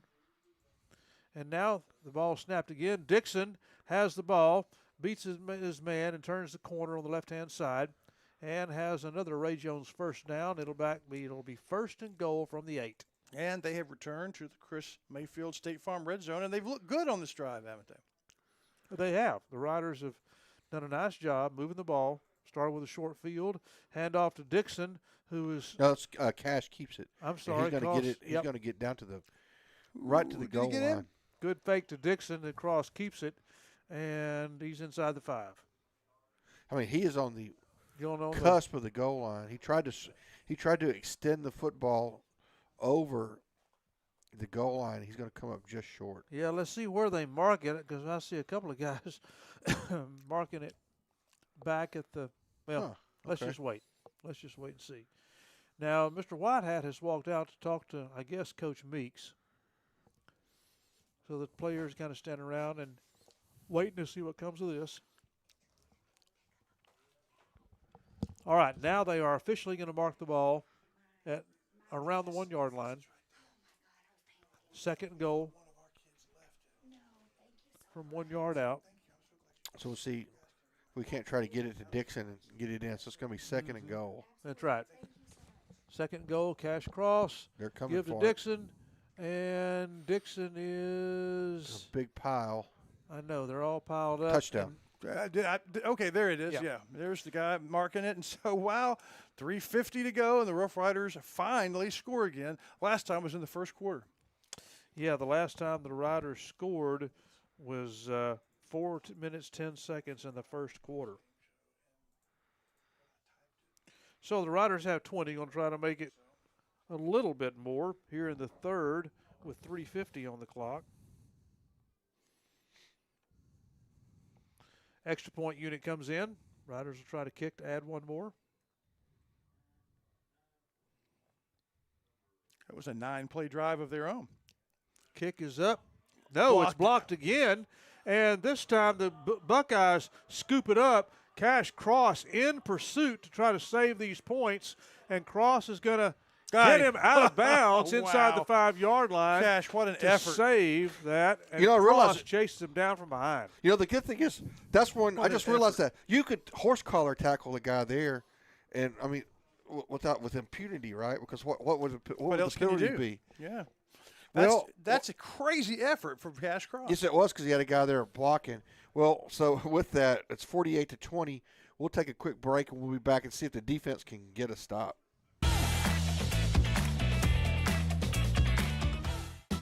You're watching the round one of the UIL playoffs, the Center Rough Riders versus the Gilmer Buckeyes. It's the by-district round, live from Hallsville's Bobcat Stadium. Sandy Cox is a good State Farm agent. Just ask Drake. He knows. State Farm agents in general are pretty cool, but Sandy Cox has the answers to your questions. Like, what's best for me, for my kids, for my business, for my farm? For all of us in Shelby County, those questions can be answered at Sandy Cox State Farm. Coming back. Everybody, welcome back. I guess maybe there would be you could be a penalty on you on the kickoff, I guess is what it would be, but I'm just curious what could happen to you. I mean, if you just gotta do whatever you gotta do to keep that guy from getting in the end zone. Yeah, and they probably would tack it on the. Yeah, but let's go back. It just does not. What a monumental effort by Cash Cross in a game where we're down by 28 points. Cash Cross hustles down the field to keep them from scoring another point. I mean, that's just amazing. The Shelby Savings Bank kickoff bounces into the end zone for a touchback. So the Buckeyes will have it with 3:50 here in the third quarter, and the Buckeyes lead 48-20. And I think Cash Cross just said, look, I'm going to run you down because I think I can. I'm tired of y'all outrunning everybody on my team. I'm going to run you down. Well, that's pride right That's there. exactly right. And that is I'm going to run you down because I can. I mean, it's the definition of pride. I'm going to show you that you're not going to have your way every time. Yeah, that's just a proud competitor. My play of the game so far. Yep. Dairy Queen play of the game in the post-game show, and it's going to be an amazing one to beat that one. All right, 1st and 10 for the Buckeyes. Flag comes out. That's a water penalty, and they shut things down.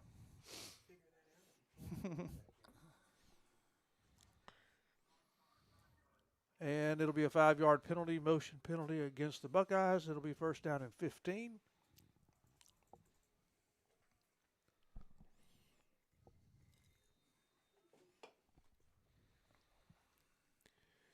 See what the Rider defense can do to get a stop or a turnover. We know that there's going to be a run-heavy situation here.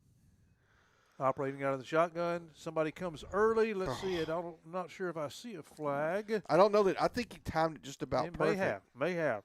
And a nice stop on the Buckeyes to limit it to about a 6-yard pickup. Number 57 laid himself out and grabbed the ankle and stopped that run. It could have been ugly, but he made a really good play. Brandon West. Call that name a lot this year. Big man in the middle. On 2nd down and 9. Now the quarterback is making a change. Still got plenty of time to snap the ball. 2nd down and 9. Handoff coming left, looking for the corner, and breaks one tackle. Now has the 1st down and more. Down the sidelines, and away he goes. Let's see, are the Riders going to catch him? Trying to catch him.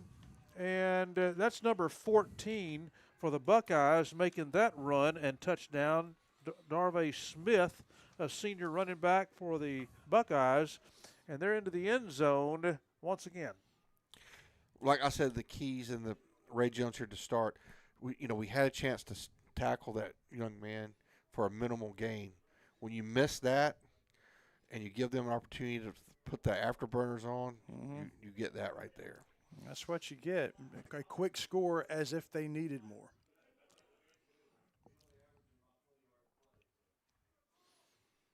$74-yard touchdown run. And the Buckeyes have had lots of long runs and pass plays tonight. Lots of big plays, Rob. It's the kind of performance we're used to seeing from the guys in purple and white, but it's been orange and black today. Extra point is good. We have a 55-20 ball game. You're tuned to Rider Football on KDET. Rough Rider Football brought to you in part by Sandy Cox State Farm, Shelby County's good neighbor. Joe's Car Wash, the easy and convenient way to keep it clean. And McAdams Propane. Get it cooking and keep it warm with McAdams.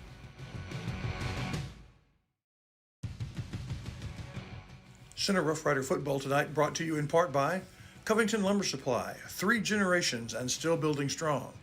Ace Hardware, the place for hardware in East Texas. And Brookshire Brothers. They sold their first bag of groceries when the Rough Riders ran their first play, 102 years strong.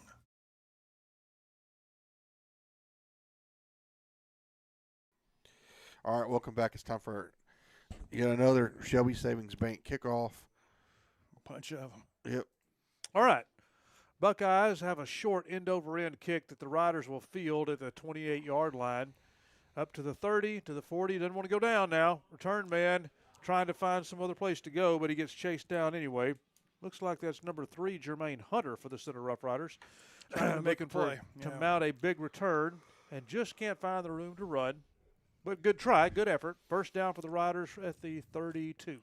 Coming up in about a little less than 3 minutes will be the third quarter batter scoreboard. There's really not a lot of scores going on that all that interested in knowing about. They're all blowouts. I was hoping ours would be different, but right now it's going the way of the blowout, and I was really hoping we would be the exception. Right now, all of the number 1 and 2 seeds are beating the number 3s and 4s.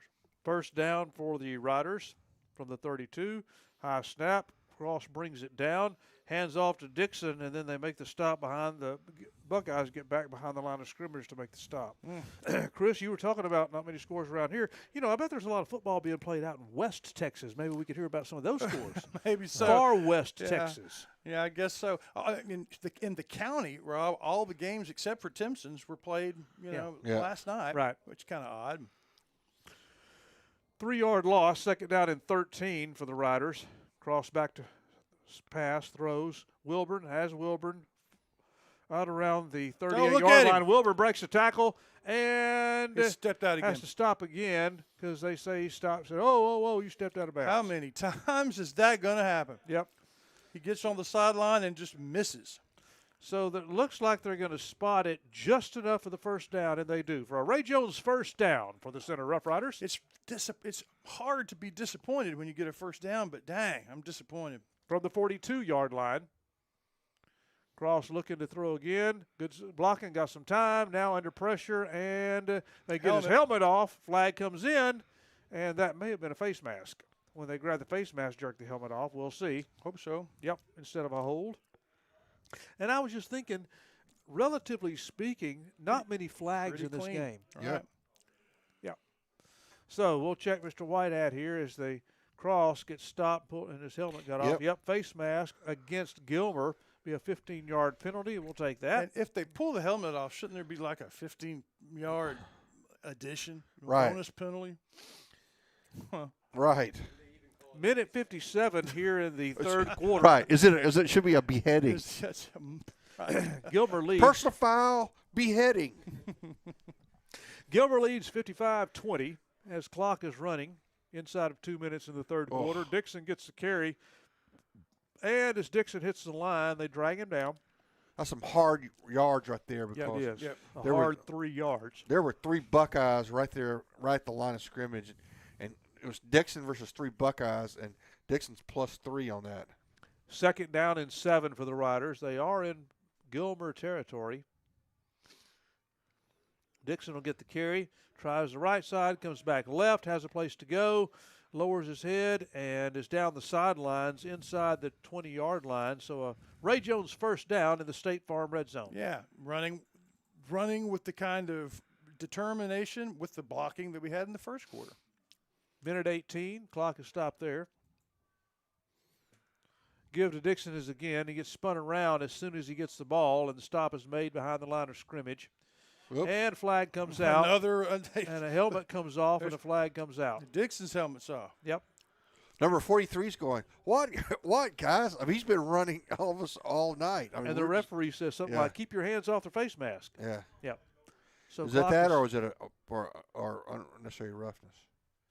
Mm-hmm. Oh, they're That's saying personal foul against the Buckeyes again. Whatever it is, they're ahead by 35 points, right? I mean, yeah. But why would that be happening? I don't know, and it's going to be good to come through this for both teams to be unscathed, and there's no sense getting too rough here at the end of the game. Shotgun, Cash Cross is going to keep the ball, looking for a place to go, and the defense comes at him, and he just scampers out of bounds. Second down. In 55 seconds, we will go to the blimp and the batter's third quarter scoreboard. I think I already announced that, didn't I? Yes, I did. So, I told you twice. All right, 55 seconds to go here in the quarter. Snap, give. Dixon has it, runs into the middle of the pile, and there's no place for him to come out. But his run carries him inside the 15-yard line. Big third down. They would sure like to be able to score right here, but third down, and is it goal? That's that doesn't make any sense. It shouldn't be third down and go. It should be because there should be 10 yards to get. But the chains are not. Yeah, we haven't lost yardage. I don't know if they're broken or I don't know why they were back there. All right. Goss throws, and Wilburn has it, and looks like touchdown. Center Rough Riders, Lance Wilburn. And that's one more touchdown. He's one touchdown away from from Marmar Evans, his career record. That is Lance Wilburn, and now the Riders are going to line up for the extra point attempt here in the waning moments of the third quarter. And it's strange that had 2 extra points blocked today. Yeah. Prior to this, we had one bobbled snap, and that was it. Perfect other than that. All right, extra point attempt. Kicker comes in. Cash Cross, the holder, snap.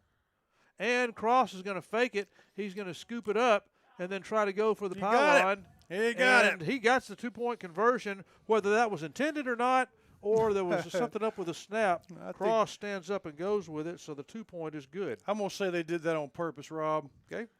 Well, you just say that. Say it again. They did it on purpose. Thank you very much. 55-28, Gilmer leads. 17 seconds here in the third quarter. You're tuned to Rider Football on NetSN. Hey, y'all got a dirty truck. Well, then take it to Joe's Car Spa for a spa day. At Joe's, they make them shine. And they're standing by to work with the community. They was elected best of Shelby County this year, and it's called Joe's, but it probably ought to be called Reed since Reed Grant owns it. So, Billy Don, when it's time for your car or truck to have a spa day. This is a Whataburger table tent. An orange and white trophy for your made-to-order burger. It means we cook your meal up fresh. And don't get up, because we'll bring it right to you. So if you're looking to sit down and celebrate the fact that you left it all on the field, we've got your number. Whataburger, just like you like it.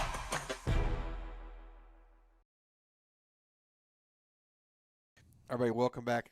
Yet another Shelby Savings Bank kickoff. Man, what a great sponsorship they have, and of course, they make a financial good deal because they make financial good deals for there at the bank. You go see them; they can make a good financial deal for you. 16 kickoffs from Shelby Savings Bank tonight. 16. All right, here's the end over end Shelby Savings Bank kickoff that the Buckeyes will field at their 4-yard line, bringing it out to the 10. Got some room. 15. There we go. Good spot. Ryder's going to stop right around the 20, 21-yard line. Now, I believe that was that Wilburn. Yes. So Lance Wilburn played that perfectly. Yeah. He's the outside guy on the on our side. He comes down. He enforces the boundary, makes the returner cut it back in, and then closes down and makes the tackle. So the Buckeyes, last drive they had a half a quarter drive. This time, the ball is handed off, faked to one man, handed off, and now they're coming back up to the 30-yard line. Look like the Riders are going to have them, but then they turns it into a nice run, about an 8-yard run. And we're getting ready to go up. We ready to go to the batter scoreboard? We need to take a break before we do that, fellas. All right, we'll take a break and we'll be back. We'll get with Keaton Wallington as we go to the batter scoreboard at the end of the third quarter. Sandy Cox State Farm is your Shelby County State Farm insurance agent. She and her staff support all of Shelby County's teams. A quick look at Google reviews tells you how her customers feel about her. I love State Farm. When I moved to Texas, I'm so glad I found Sandy's office. I highly recommend these guys. They're great. Find her on Tenaha Street, Sandy Cox State Farm. Have you sustained a bone, joint, work, or sports injury? Problems with mobility or movement? Suffer with pain? Contact Azalea Orthopedics. Our specialists serve patients across East Texas. For proven, trusted medical care, you have a choice. Demand Azalea. All right, welcome back, folks. It's time now for a quick talk up to Keaton Wallington for our batter scoreboard. Batters, boy. The Tenaha Tigers ahead 52-12 with a minute and 32 seconds left in the game. Pleasant Grove wins 61-7. And then we also have the Timpson Bears up 68-7. The Fort Stockton Panthers out west are down 27-58 to Perryton. The Benbrook Bobcats are going up against Wichita Falls, and they are down 3-29. I went ahead and found some West Texas scores for you, Rob. Thank you very much, Keaton. And that's all I got for you guys today, or this quarter. I'll be back again at the end of the game. Meanwhile, back on the field, the Buckeyes get a first down. They're going to have the ball at the 34-yard line as we're beginning the fourth and final quarter of this game. The Buckeyes lead 55-28. 55-28. First down. Start. Now we got some movement, and flag comes out. What a penalty is here. False starts against the Buckeyes. That'll back them up to 1st and 15. And there are some defensive mysteries in the game for the Rough Riders that we don't know the answers to, but I'm sure a lot of you have wondered where have been all our big tacklers on the year. Some of them are not in the game. They weren't reported as injuries. Don't know really why. We'll find out, and if we can report, we'll let you know. Some defensive shifting for the Riders. Oh. And good. Then the carry goes forward, crosses the 30, and gets up close to the 33-yard line. I was concerned about that for a second. That was a nice play where they have flow going to the left, and they come back on with like a counter. But the Riders sniff it out on only 4 yards. 1st and 15 becomes 2nd and 11. Gilmer sensibly slowing it down. They don't go to the huddle, but they do at least stand at the line. We can't substitute, but they also are wasting some time. 2nd down and 11 for the Buckeyes. I'm going to hand it off here and come to the right side. Riders are there to make the stop, and running back just kind of runs out of bounds right around the 40-yard line. Okay. A 3rd down and favorable for the Rough Riders here. Looks like they're. Of course, that's not a hold if you get away with it. I'm expert on that, but it looked like Wolf got held on that play over here on the right side. 3rd down and 6. Back to throw. Oh. Ball is. And Grant Gregory comes in and there makes we are. Gets his hands on the ball and makes a nice play on the ball there to break that play up. It'll bring up 4th down for the Buckeyes. Some Buckeyes that are not starter Buckeyes were in that on that, but not all of them. That's not like they brought their whole B team in. Right. All right, so the punt team comes in for the Buckeyes with the ball spotted at the 39-yard line on 4th down.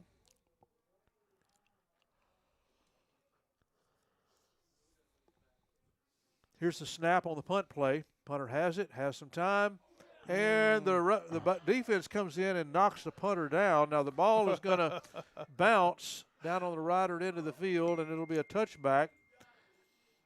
We hear a lot of the people in the press box calling for a penalty. And I think that's the Gilmer radio team is what y'all are hearing over It's there. the Gilmer press corps. It's the newspaper guys. But the defender did run into and knock down the kicker. Yeah, but I don't know if he was blocked. It wasn't egregious. Right. Yeah. It did happen. And the referee just thought, nah. That's right. And the referee was standing right there. Well, by all means, that was a terrible snap, and the punter had no urgency. We should have blocked it. Cash Cross remains in the game and hands off to Caden Dixon. Dixon gets back up to the line of scrimmage, and there's nowhere else to go. I bet there's no way in the world, minus injury, that you're going to get Dixon or Cross or Wilburn or any of them out of the game. It's their most likely last 10 minutes of their careers, and you want every second. Two receivers split out wide to the right. Cross actually looking left and throwing to Wilburn. Wilburn in and out of his hands. Off his fingertips. The defender is right there to break it up also, and it's incomplete. Third down. Yeah, that was a hard ask to go up and catch that one, wasn't it? Took the ball a little bit too long to get there. Right, and the defender was there about the same time the ball got there. All right, Riders have 3rd down and 10 from their 25-yard line where this drive started. Cross throws right. Ball is caught for a 5-yard pickup and maybe a little bit more. Yeah, I got enough to make this a 4th down and Manageable. absolutely manageable. Yeah, sure. No sense in bringing the punt unit in at this point on 4th down and 2. Cross says he's just going to get it himself, and I believe he just does, and is tackled on a run right at the first down marker. Ray Jones, 1st down. Cash has actually had a pretty good game, hasn't he? Yeah. He has.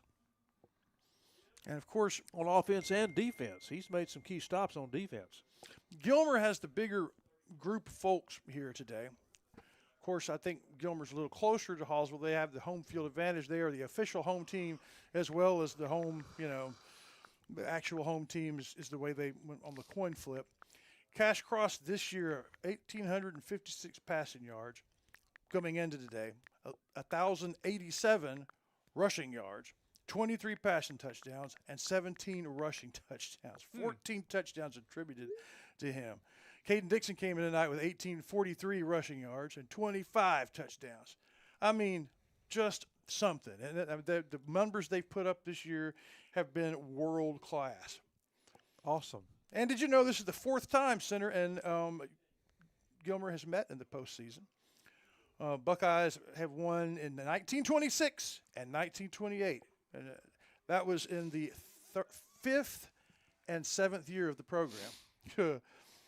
And 2015, it took them almost 100 years to meet again. We remember that one very well.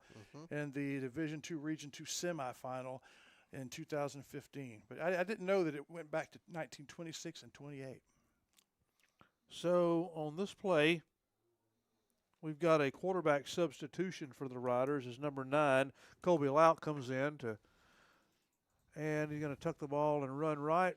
Run left. I think that's Dixon. Dixon. Yep. I think we did direct snap to Dixon. Dixon, and Dixon takes it to the left. I think that was a wildcat formation. That's right. And out of bounds at the 40-yard line. 2nd down and about 6. Well, yes. So Cash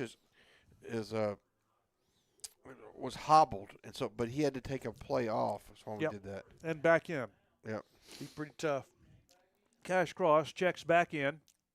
On 2nd down, he's back to pass, looking, hauls off and throws it to the right. Has a man there who jumps up to get the ball and just can't come down with it inbounds. So it's incomplete. It brings up 3rd down. Close. 8:25 to go in the ball game, and Gilmer leads 55-28. 55-28. And now at 55-35, sounds a lot better. I would feel a little bit better about that. And the Riders would too. So on 3rd down and 6, Cross looked like he might would hand it off. Something happened there. Dixon came up on the other side. I think they fumbled it. And they sacked Cash Cross. Now this time the referees say there was a fumble and Gilmer recovered. So Cross went down on what we think was a busted play. And the ball came out, and the Buckeyes came up with it, so it'll be 1st and 10 for Gilmer. Want to remind you that if this is indeed the start of the Rough Rider off-season, the basketball players will have about a 12-hour off-season. Hiram will have them at basketball practice in the morning, won't they, Keaton? Yes. Yeah, remember that. But the rest of them can go and work out a little bit with the gang at the Forge on the square, one of the most picturesque and best gyms in the county. It's the Forge and Delbert Common. All right. The Buckeyes, there's a fake handoff. Good the quarterback's going to head off and run with it. And the Riders have a one-arm tackle. Number 5. Very nice job, Edwards. And that brings up 2nd down and 8. Character time now for the Rough Riders, isn't it? Yes, sir. And for lots of folks. You got still got half the quarter to go. And we've got a running play now for Gilmer that nets a first down inside the 20. Got right up the middle. The secondary folks that came up to stop it just missed it. And fortunately, they had one guy back there to stop it for the touchdown, but they're in the State Farm red zone, ball on the 20. And a first down on this drive.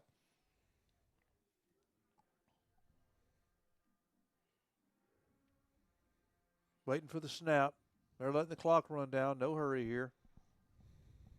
All right, there's a snap. They could have waited 10 more seconds. But they choose to throw it into the end zone where it is caught for a touchdown by the Gilmer Buckeyes. Oh, man. 20 yards out. A little extra salt in the wound. And they are known for getting into the 60s. Looks like they just did it, 61-28.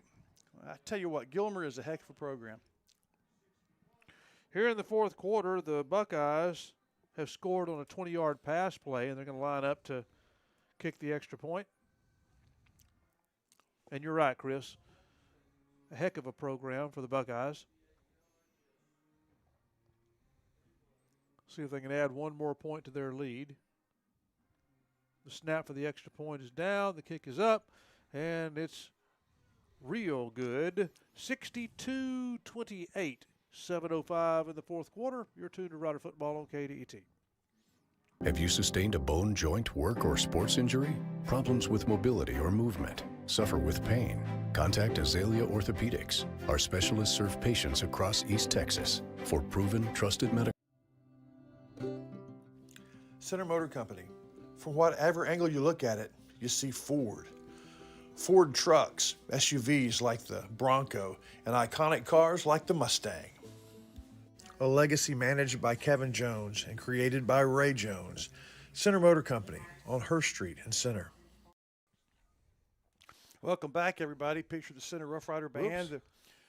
The Center Rough Rider Band is over there and across the way, and so are the twirlers and the cheerleaders and pretty much everybody. And it's just, for the seniors, this is their last hurrah under the Friday Night Lights, something they started on Thursday nights in 7th grade. The Wiggins postgame show will feature seniors from all the different teams. We got the chaparrals, the band, the team itself, and the dance line. We'll talk to them about their careers here in the postgame show coming up. Shelby Savings Bank end-over-end kickoff is fielded by the Riders at the 18-yard line. There you go. And Timothy Johnson breaks through and is going to have a kickoff return.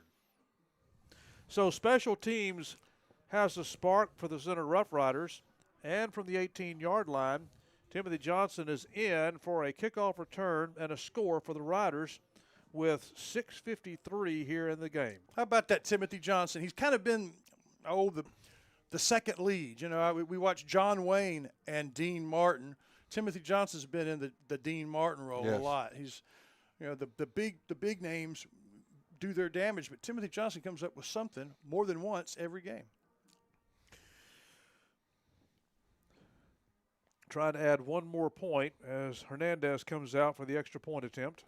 Bad snap. And it is a bad hold, bad snap. And Riders have struggled in this game. Yeah, and this game and this game only. Or whatever. And so there is no extra point, attempt. They tried, but bad snap. So the score remains 62 for Gilmer and 34 for the Riders. And you're tuned to Rider Football on KDET.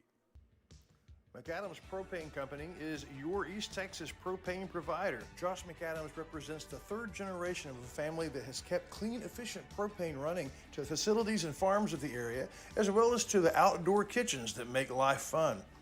They also have the supplies that make an outdoor kitchen possible. Aware of the community, they have provided a luncheon for the first responders of our area. From the beautiful outdoor kitchen to the important fuel that keeps the engines running, keep your engine running with McAdams Propane. This is a Whataburger table tent. An orange and white trophy for your made-to-order burger. It means we cook your meal up fresh. And don't get up, because we'll bring it right to you. So if you're looking to sit down and celebrate the fact that you left it all on the field, we've got your number. Whataburger, just like you like it.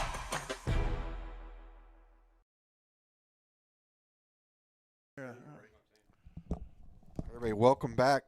Shelby Savings Bank kickoff. Riders are going to kick it. And it looks like we're trying to do an onside. Why not? And they do.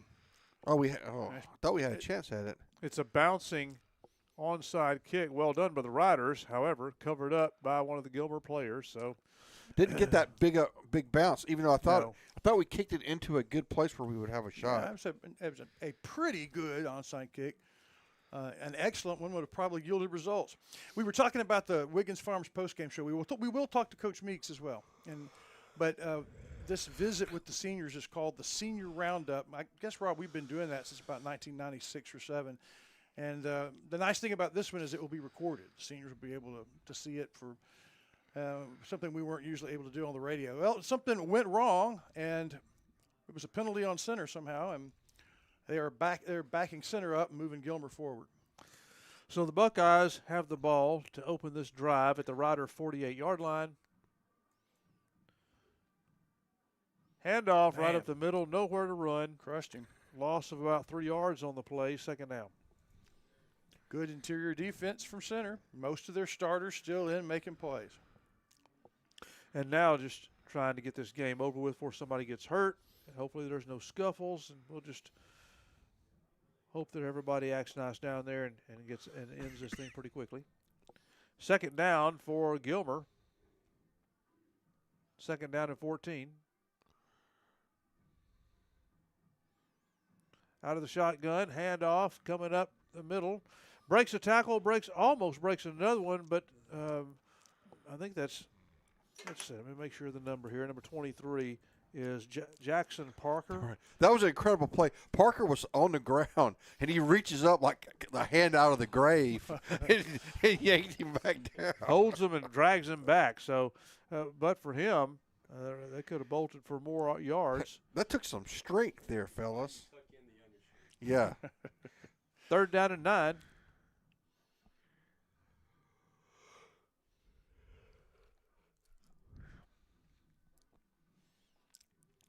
Snap, give to the running back, comes right, reverses field, goes back left, and is out of bounds short of the first down marker. Looks like going to be about 2 to 3 yards short.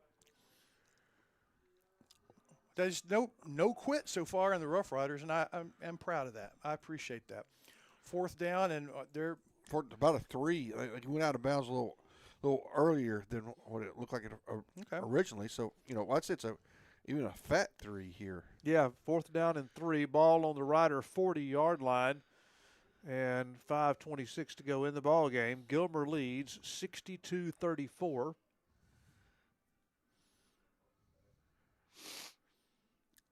On fourth down, Gilmer going for it. And the handoff. First down and more as number 24 for the Buckeyes plunges down to the 25-yard line. If you say Bulldogs, everybody will be fine. Yeah, there's not very many Buckeyes. A whole lot of Bulldogs. Sophomore running back Atavian Ector with that run. And getting some playing time. And there is a timeout on the field. That gives us a chance to talk a little bit about these center Rough Riders. And our coach. I really respect Coach Meeks. This is what I said.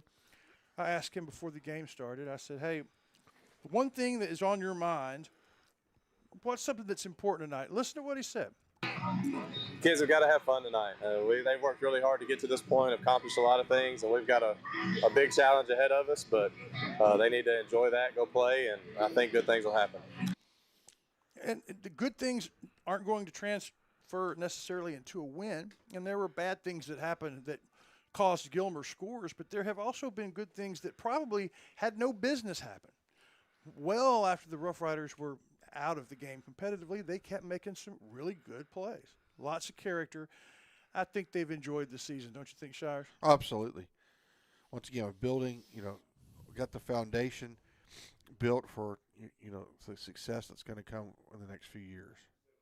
All right, on first down, the Buckeyes snap the ball, and then Still keep up, still keeping on his feet, going inside the 10-yard line. Big run by the Buckeyes.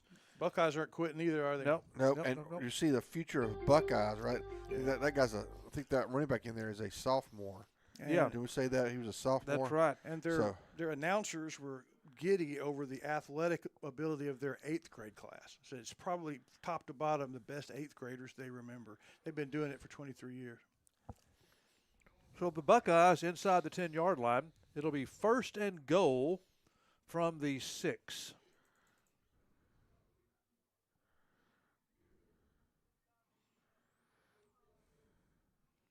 Man in motion from left to right. Handoff right up the middle and in for the score from the 6-yard line. Faked us out. We got to looking at the motion. Yeah. Committed to that.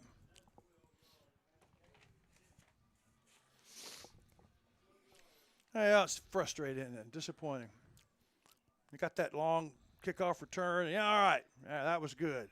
Feel good about that. And then they come back and make us pay again. 4:10 in the ball game, and the Buckeyes score and looking to add one more from the extra point attempt.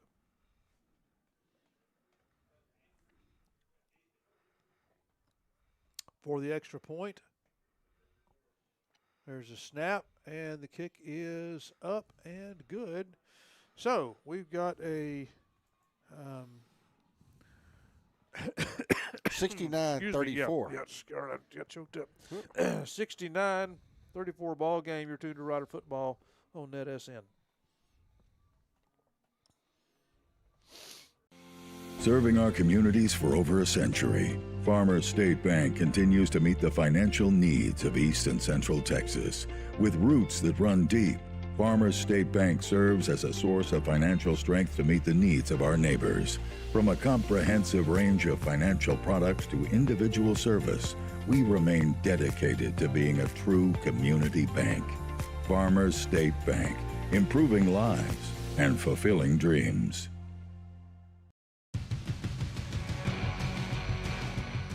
Rough Rider Football brought to you in part by Sandy Cox State Farm, Shelby County's good neighbor. Joe's Car Wash, the easy and convenient way to keep it clean. And McAdams Propane, get it cooking and keep it warm with McAdams. All right, everybody, welcome back. Shelby Savings Bank kickoff. See if the Riders can, another touchdown. We're in the 40s. And so 4 minutes and 10 seconds to go in the ball game. Yep. The Buckeyes boot this one. And the Riders are going to field it at the 7-yard line.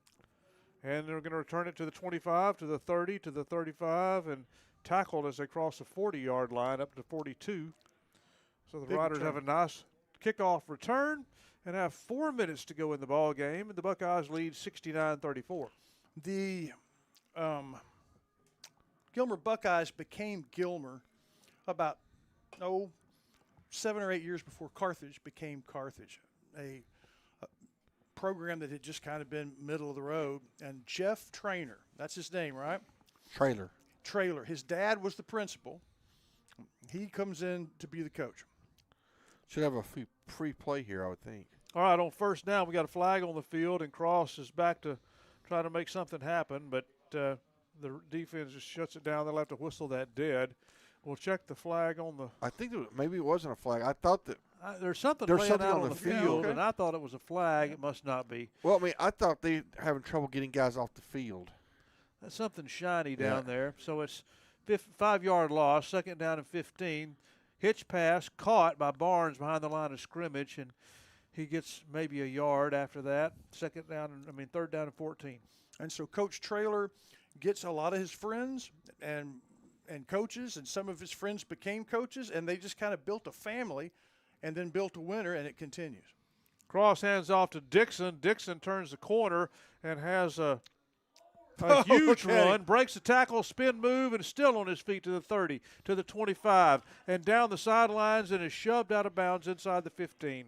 Well, Riders make it all the way inside the State Farm red zone. That is the exemplar of Caden Dixon right there. Yeah, good. If that's his last big, great run, that's a fine one to sign his name on it. Ball sitting around the 11-yard line. Handoff Dixon coming left. But he's got to be tired after that other right. run. Hey, can you give it to somebody else for one, Coach? All right, to the 11. They can make a first down. Second down.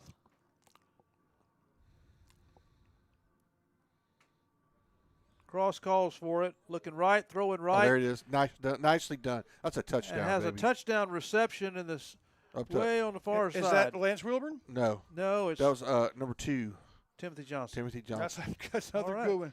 Timothy needs to have another one. Man, That was quick. That was well done. That was well done. That was a comeback route, and Cash put it right where he needed to, right by the pylon, and Timothy goes and gets it. 2-point conversion. Yep, 2-point conversion unit is in for the Riders. Going to be a drop kick. And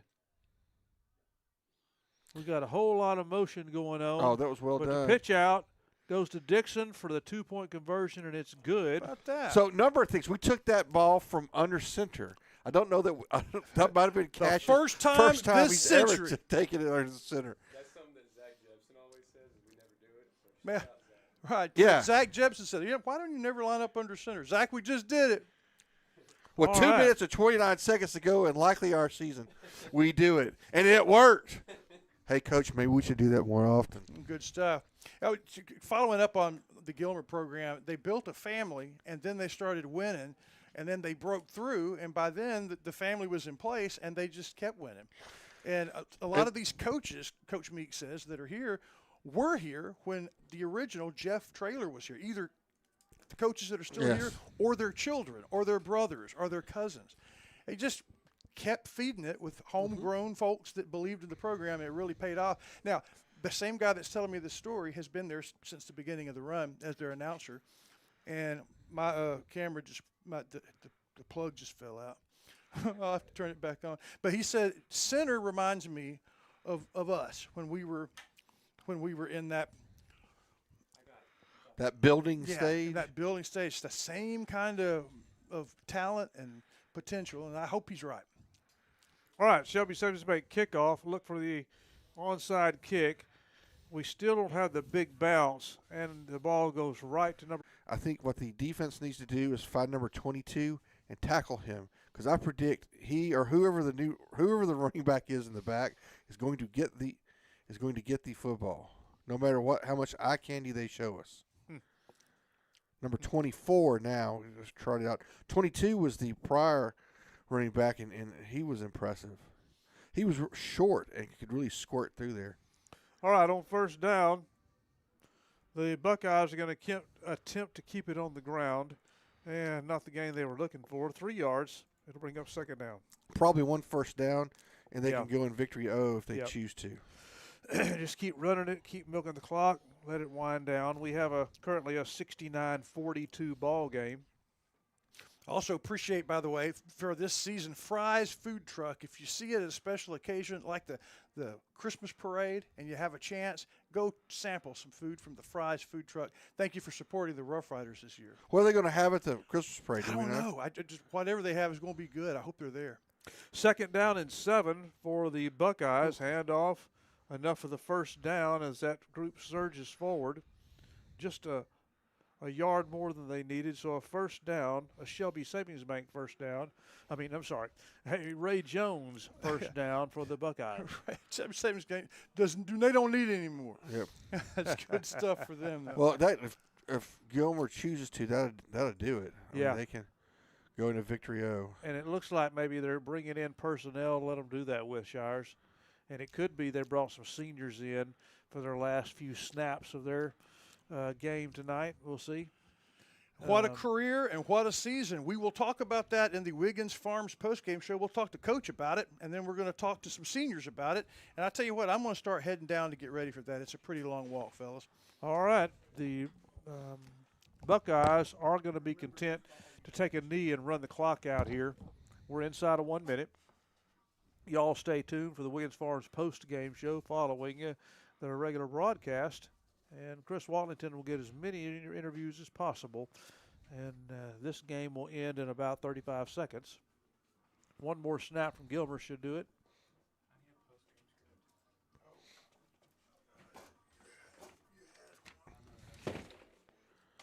All right, there's a snap and taking a knee, and that should be it for the ball game, and it will be. So our final score tonight from Bobcat Stadium in Hallsville, the Gilmer Buckeyes 69, the Center Rough Riders 42. Thank you so much for tuning in, but stay tuned, keep it on, post-game show. It's always fun to listen to the kids and look at Coach Meeks's, see what his take on this as well. You're tuned to Rider Football here on NetSN.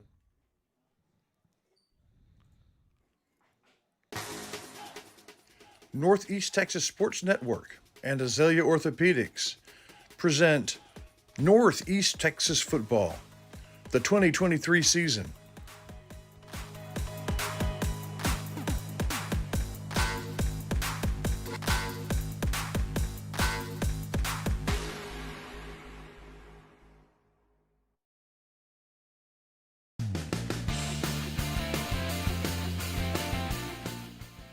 Welcome to the Wiggins Farms postgame show.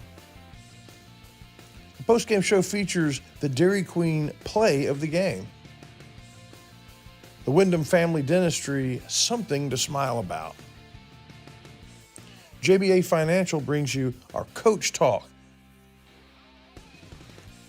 And Center Motor Company proudly brings you the player of the game.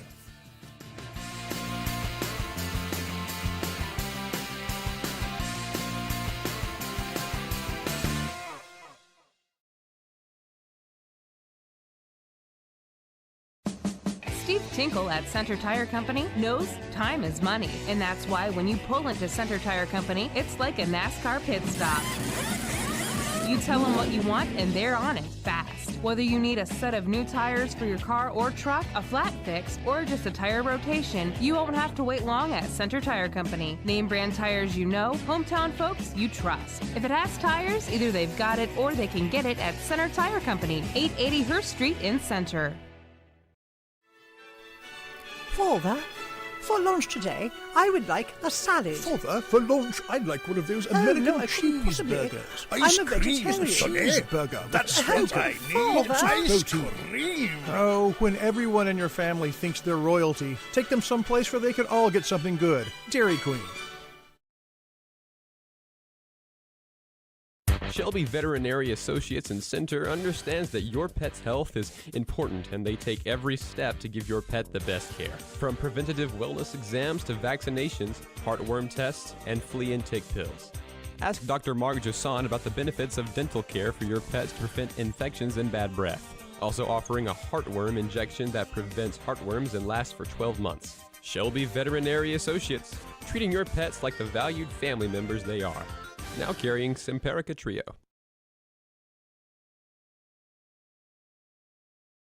Right, welcome back to the Wiggins Farms post-game show. It's time for something to smile about here in a second, but first we need to do our Dairy Queen play of the night as I search out Chris Watlington. So let's go and talk about that, Rob. Dairy Queen play of the night. So we talked about a big play in the first half of the game, but in the second half of the game, a couple of mentions. One, Mr. Shires, is that big stop by Cash Cross. Yes. So just to hold on a second, there's Chris Wallington.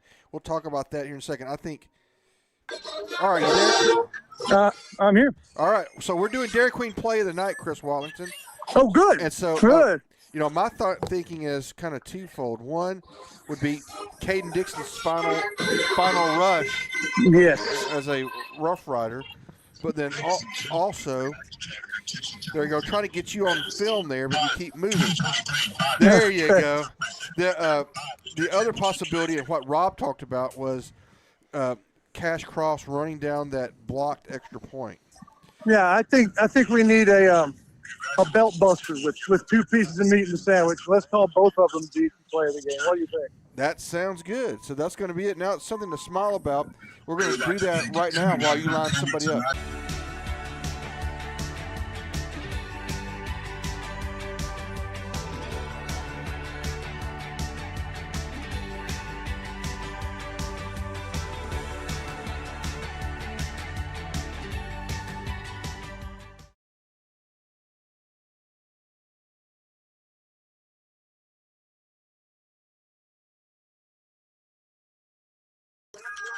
Okay, folks, something to smile about.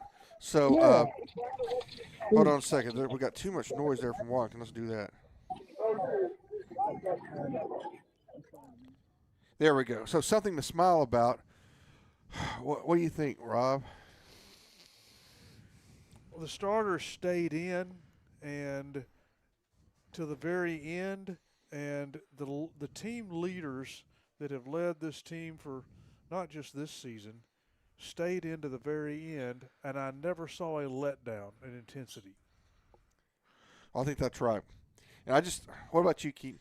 I agree. It's so easy to give up at the very end of the game, and you're down by, but this group of guys, they said, there's still time on the clock. We're going to keep playing. And 69-42, the game was over, before the game was over. But a 69-42 game looks a lot better than a 69-20. So Yeah, that's true. I just think it's been a very good season. It's terrible that we end up having to play Gilmer in the first round. And it came down the Van game, right? If we win Van, we draw Spring Hill in the first round, and that team was vastly improved from where they started in the season. But at least it's not Gilmer. So I guess Chris Wallington, we ready to talk to our cheerleaders? We have enough time to do the ad and come back. We're probably about 60 seconds away. All right. Well, we will do that. You're going to hear from Wyndham Family Dental. We'll be right back.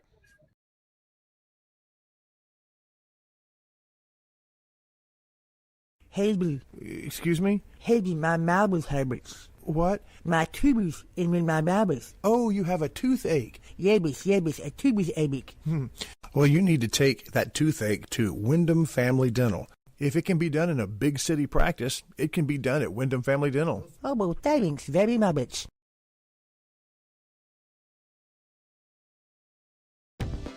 Tammy Steptoe is where realty becomes reality. How do you know? Every time there has been a reader's favorite contest of the Light and Champion, they've won it.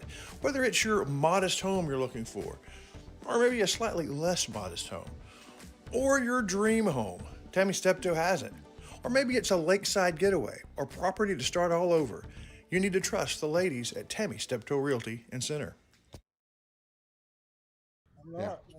All right, everybody, welcome back to the Wiggins Family Postgame Show, or Wiggins Family Farm Postgame Show. It's time for Chris Wallington to do his senior roundtable. Take it away, Chris Wallington.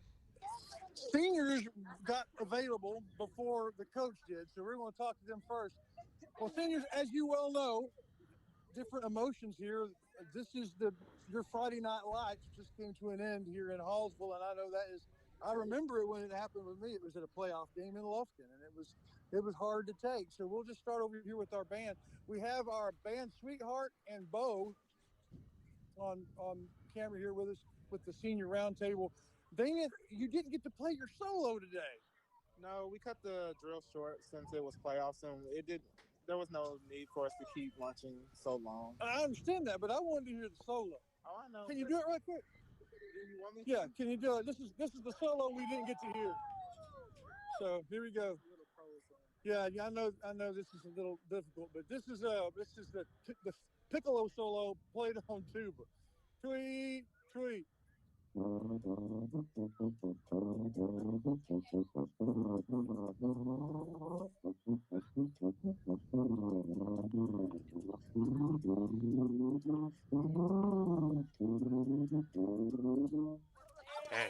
That's incredible. I didn't know a awesome. sousaphone could do that. Wow. That was an exclusive. Well, Karen, can you play your closed clip? No, I guess not. So this is what were y'all thinking when you were marching and getting together today? Was there any of this kind of putting your arm around each other and realizing this is it? I mean, it hasn't really hit me yet that this is our last football game and our last time ever marching. Well, I guess you do get to put the uniforms on for the Christmas parade. Yes, that. But marching on a field, having people watching you Friday Night Lights and all that. What's the thing you're going to miss about it? I'll miss the marching, and I'll miss the football games. They were very fun. With this team, you never knew what type of football game you were going to get. This was a fun one. So, talking now to the chaparrals, what will you guys? First of all, tell us your name. My name's Kayla. Alondra Hernandez. Denise Caraveo. Myra Galvin. Kate Ford. Okay. What are y'all going to miss about this? Being with my girls, having laughs and getting ready together every Friday night, laughing it off. Do y'all like away games or home games? Away. They're fun, aren't they? Away, yeah. I always thought so too. The bus ride kind of stressful though. But fun. But it's fun. That's great. And that's it. There's no more of that. There's no more games, no more dancing, no more. Like, we still got basketball. Well, you dance some at basketball? Yes. It's not the same. Not the same as football. And everybody's crying right now. Yeah. Everybody around me's crying, but I'm tearless. I'm trying to fit in, but. No, that's a good. You get to sleep now on Friday. That's a good thing. That's a good thing. And now our cheerleaders, y'all. Tell us your name. Carson Crouch, Julie Bird, and Esma Hernandez. Okay. What's y'all's emotion tonight? And when did it hit you? It's a mix of emotions. It's definitely been hitting us since last week, senior night, home. Yeah. Yes, When did it hit you? This is it. It hasn't. Okay. That doesn't feel real yet. I'm sad, but it hasn't really hit me yet. I'm probably the biggest crier out of all three of them, so it's hit me hard. What will you miss about this next year when September rolls around? What will you be thinking? Not getting to be on the sidelines. It's just the best part. Being everything. It's lots of fun. Yeah, that isn't easy. I know. Like watching other girls cheer, like us not. That's my uniform. Yeah. That's the VI. Thank y'all very much for sticking around here. I appreciate that.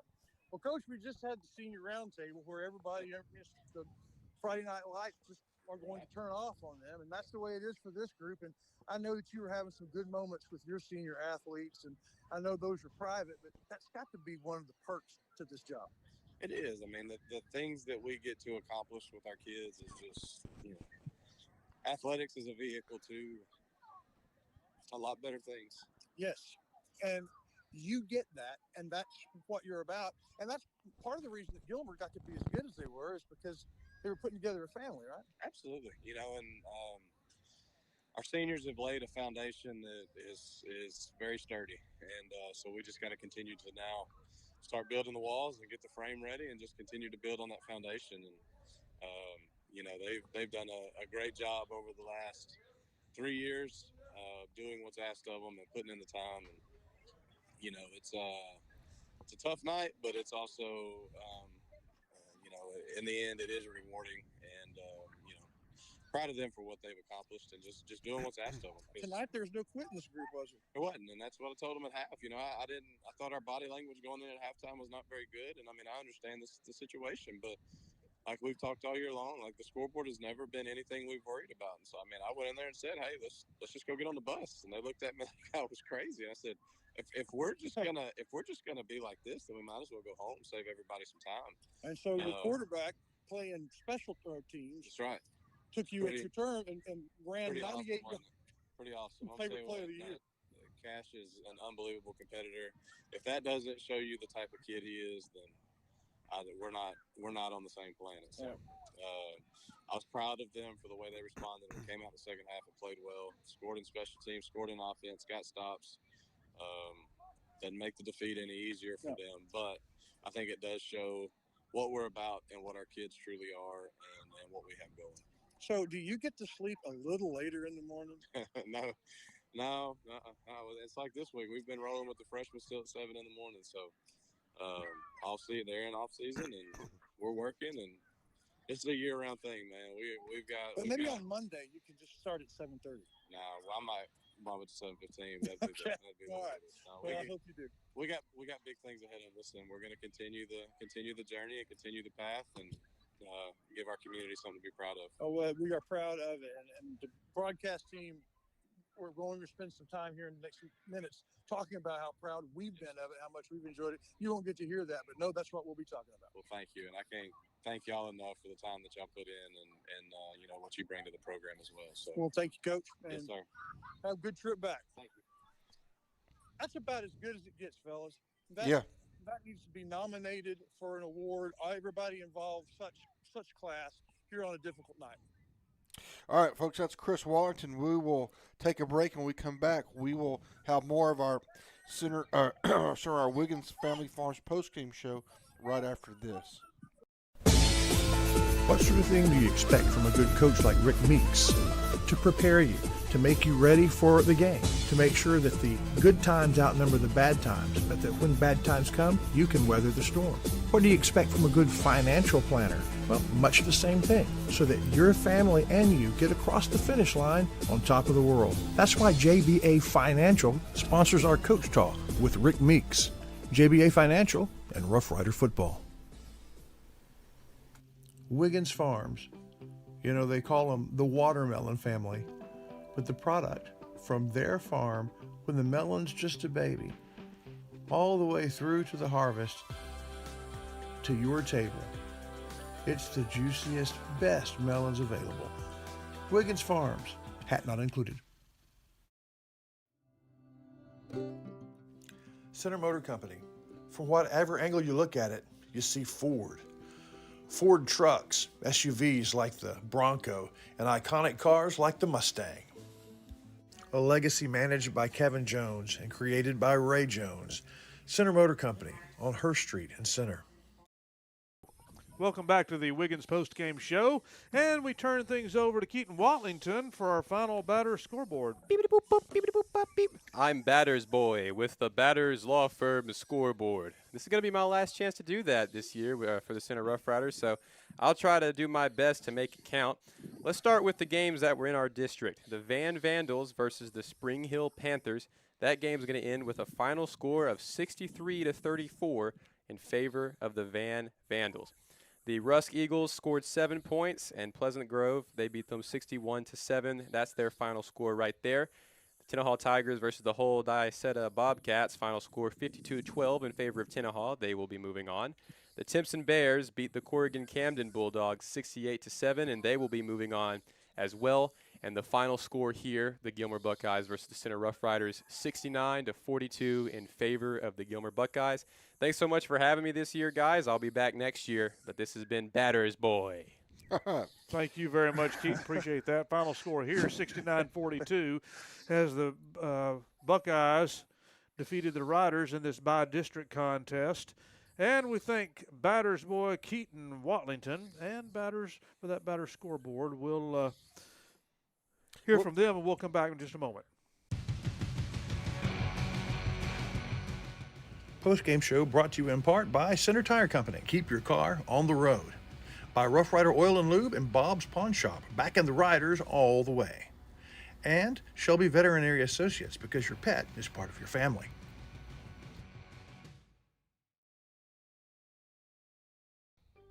Welcome back, ladies and gentlemen, to the Wiggins postgame show. As we wrap this postgame show up, it's time for our extra point segment. We'll go to the counselor, Stephen Shires, for his final thoughts. Well, I think kind of what Coach Meek says was kind of what I was thinking. You know, he said we have the foundation is now built, and now it's time to put up the walls on this thing. And I think that's exactly right. I mean, we're losing a lot of leadership and a lot of talent, and I don't know. I'm curious to see what kind of team we put together next year, because the team, I think over the next 3 years we're going to win lots of football games.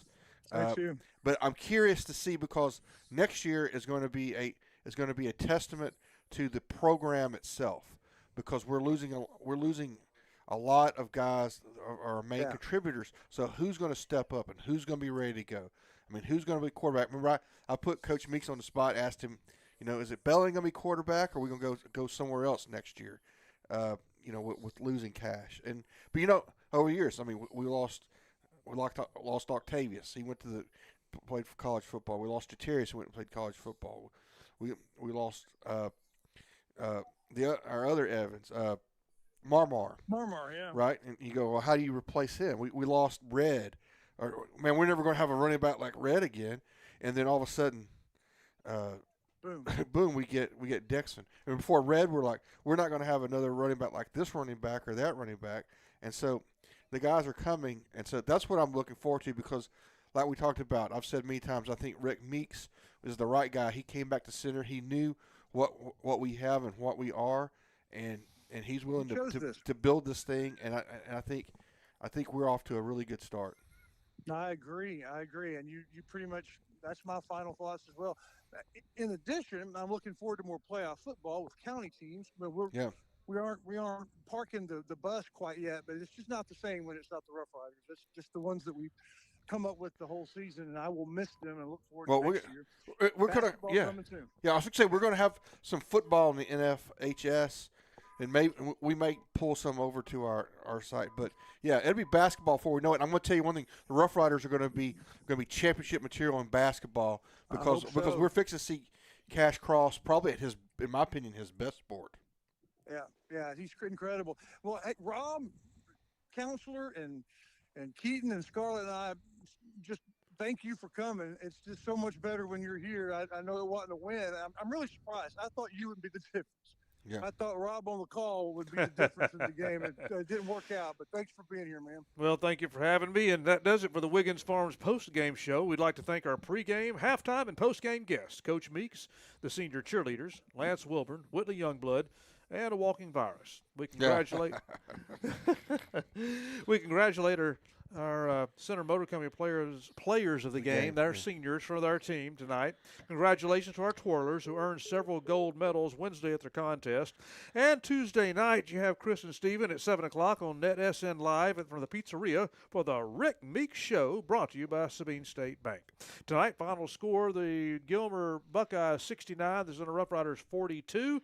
And for producer Scarlett Shires, for camera work and halftime analysis, Keaton Watlington. For the counselor, Stephen Shires, for Chris Watlington, this is Rob Payne saying bye for now. If you're eating a fresh watermelon, one that's fresh from farm to your table, well, chances are you're eating a Wiggins watermelon. Wiggins Farms. Tastes like home.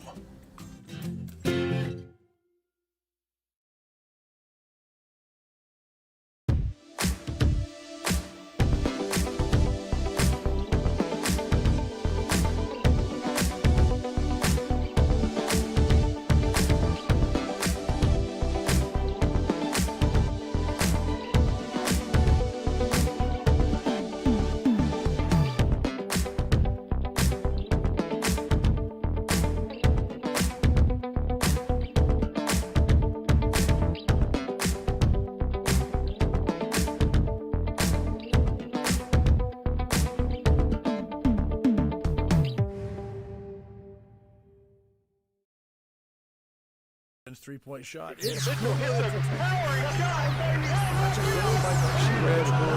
it to the house. This has been a presentation of the Rough Rider broadcast team, brought to you by Watlington and Shires Productions.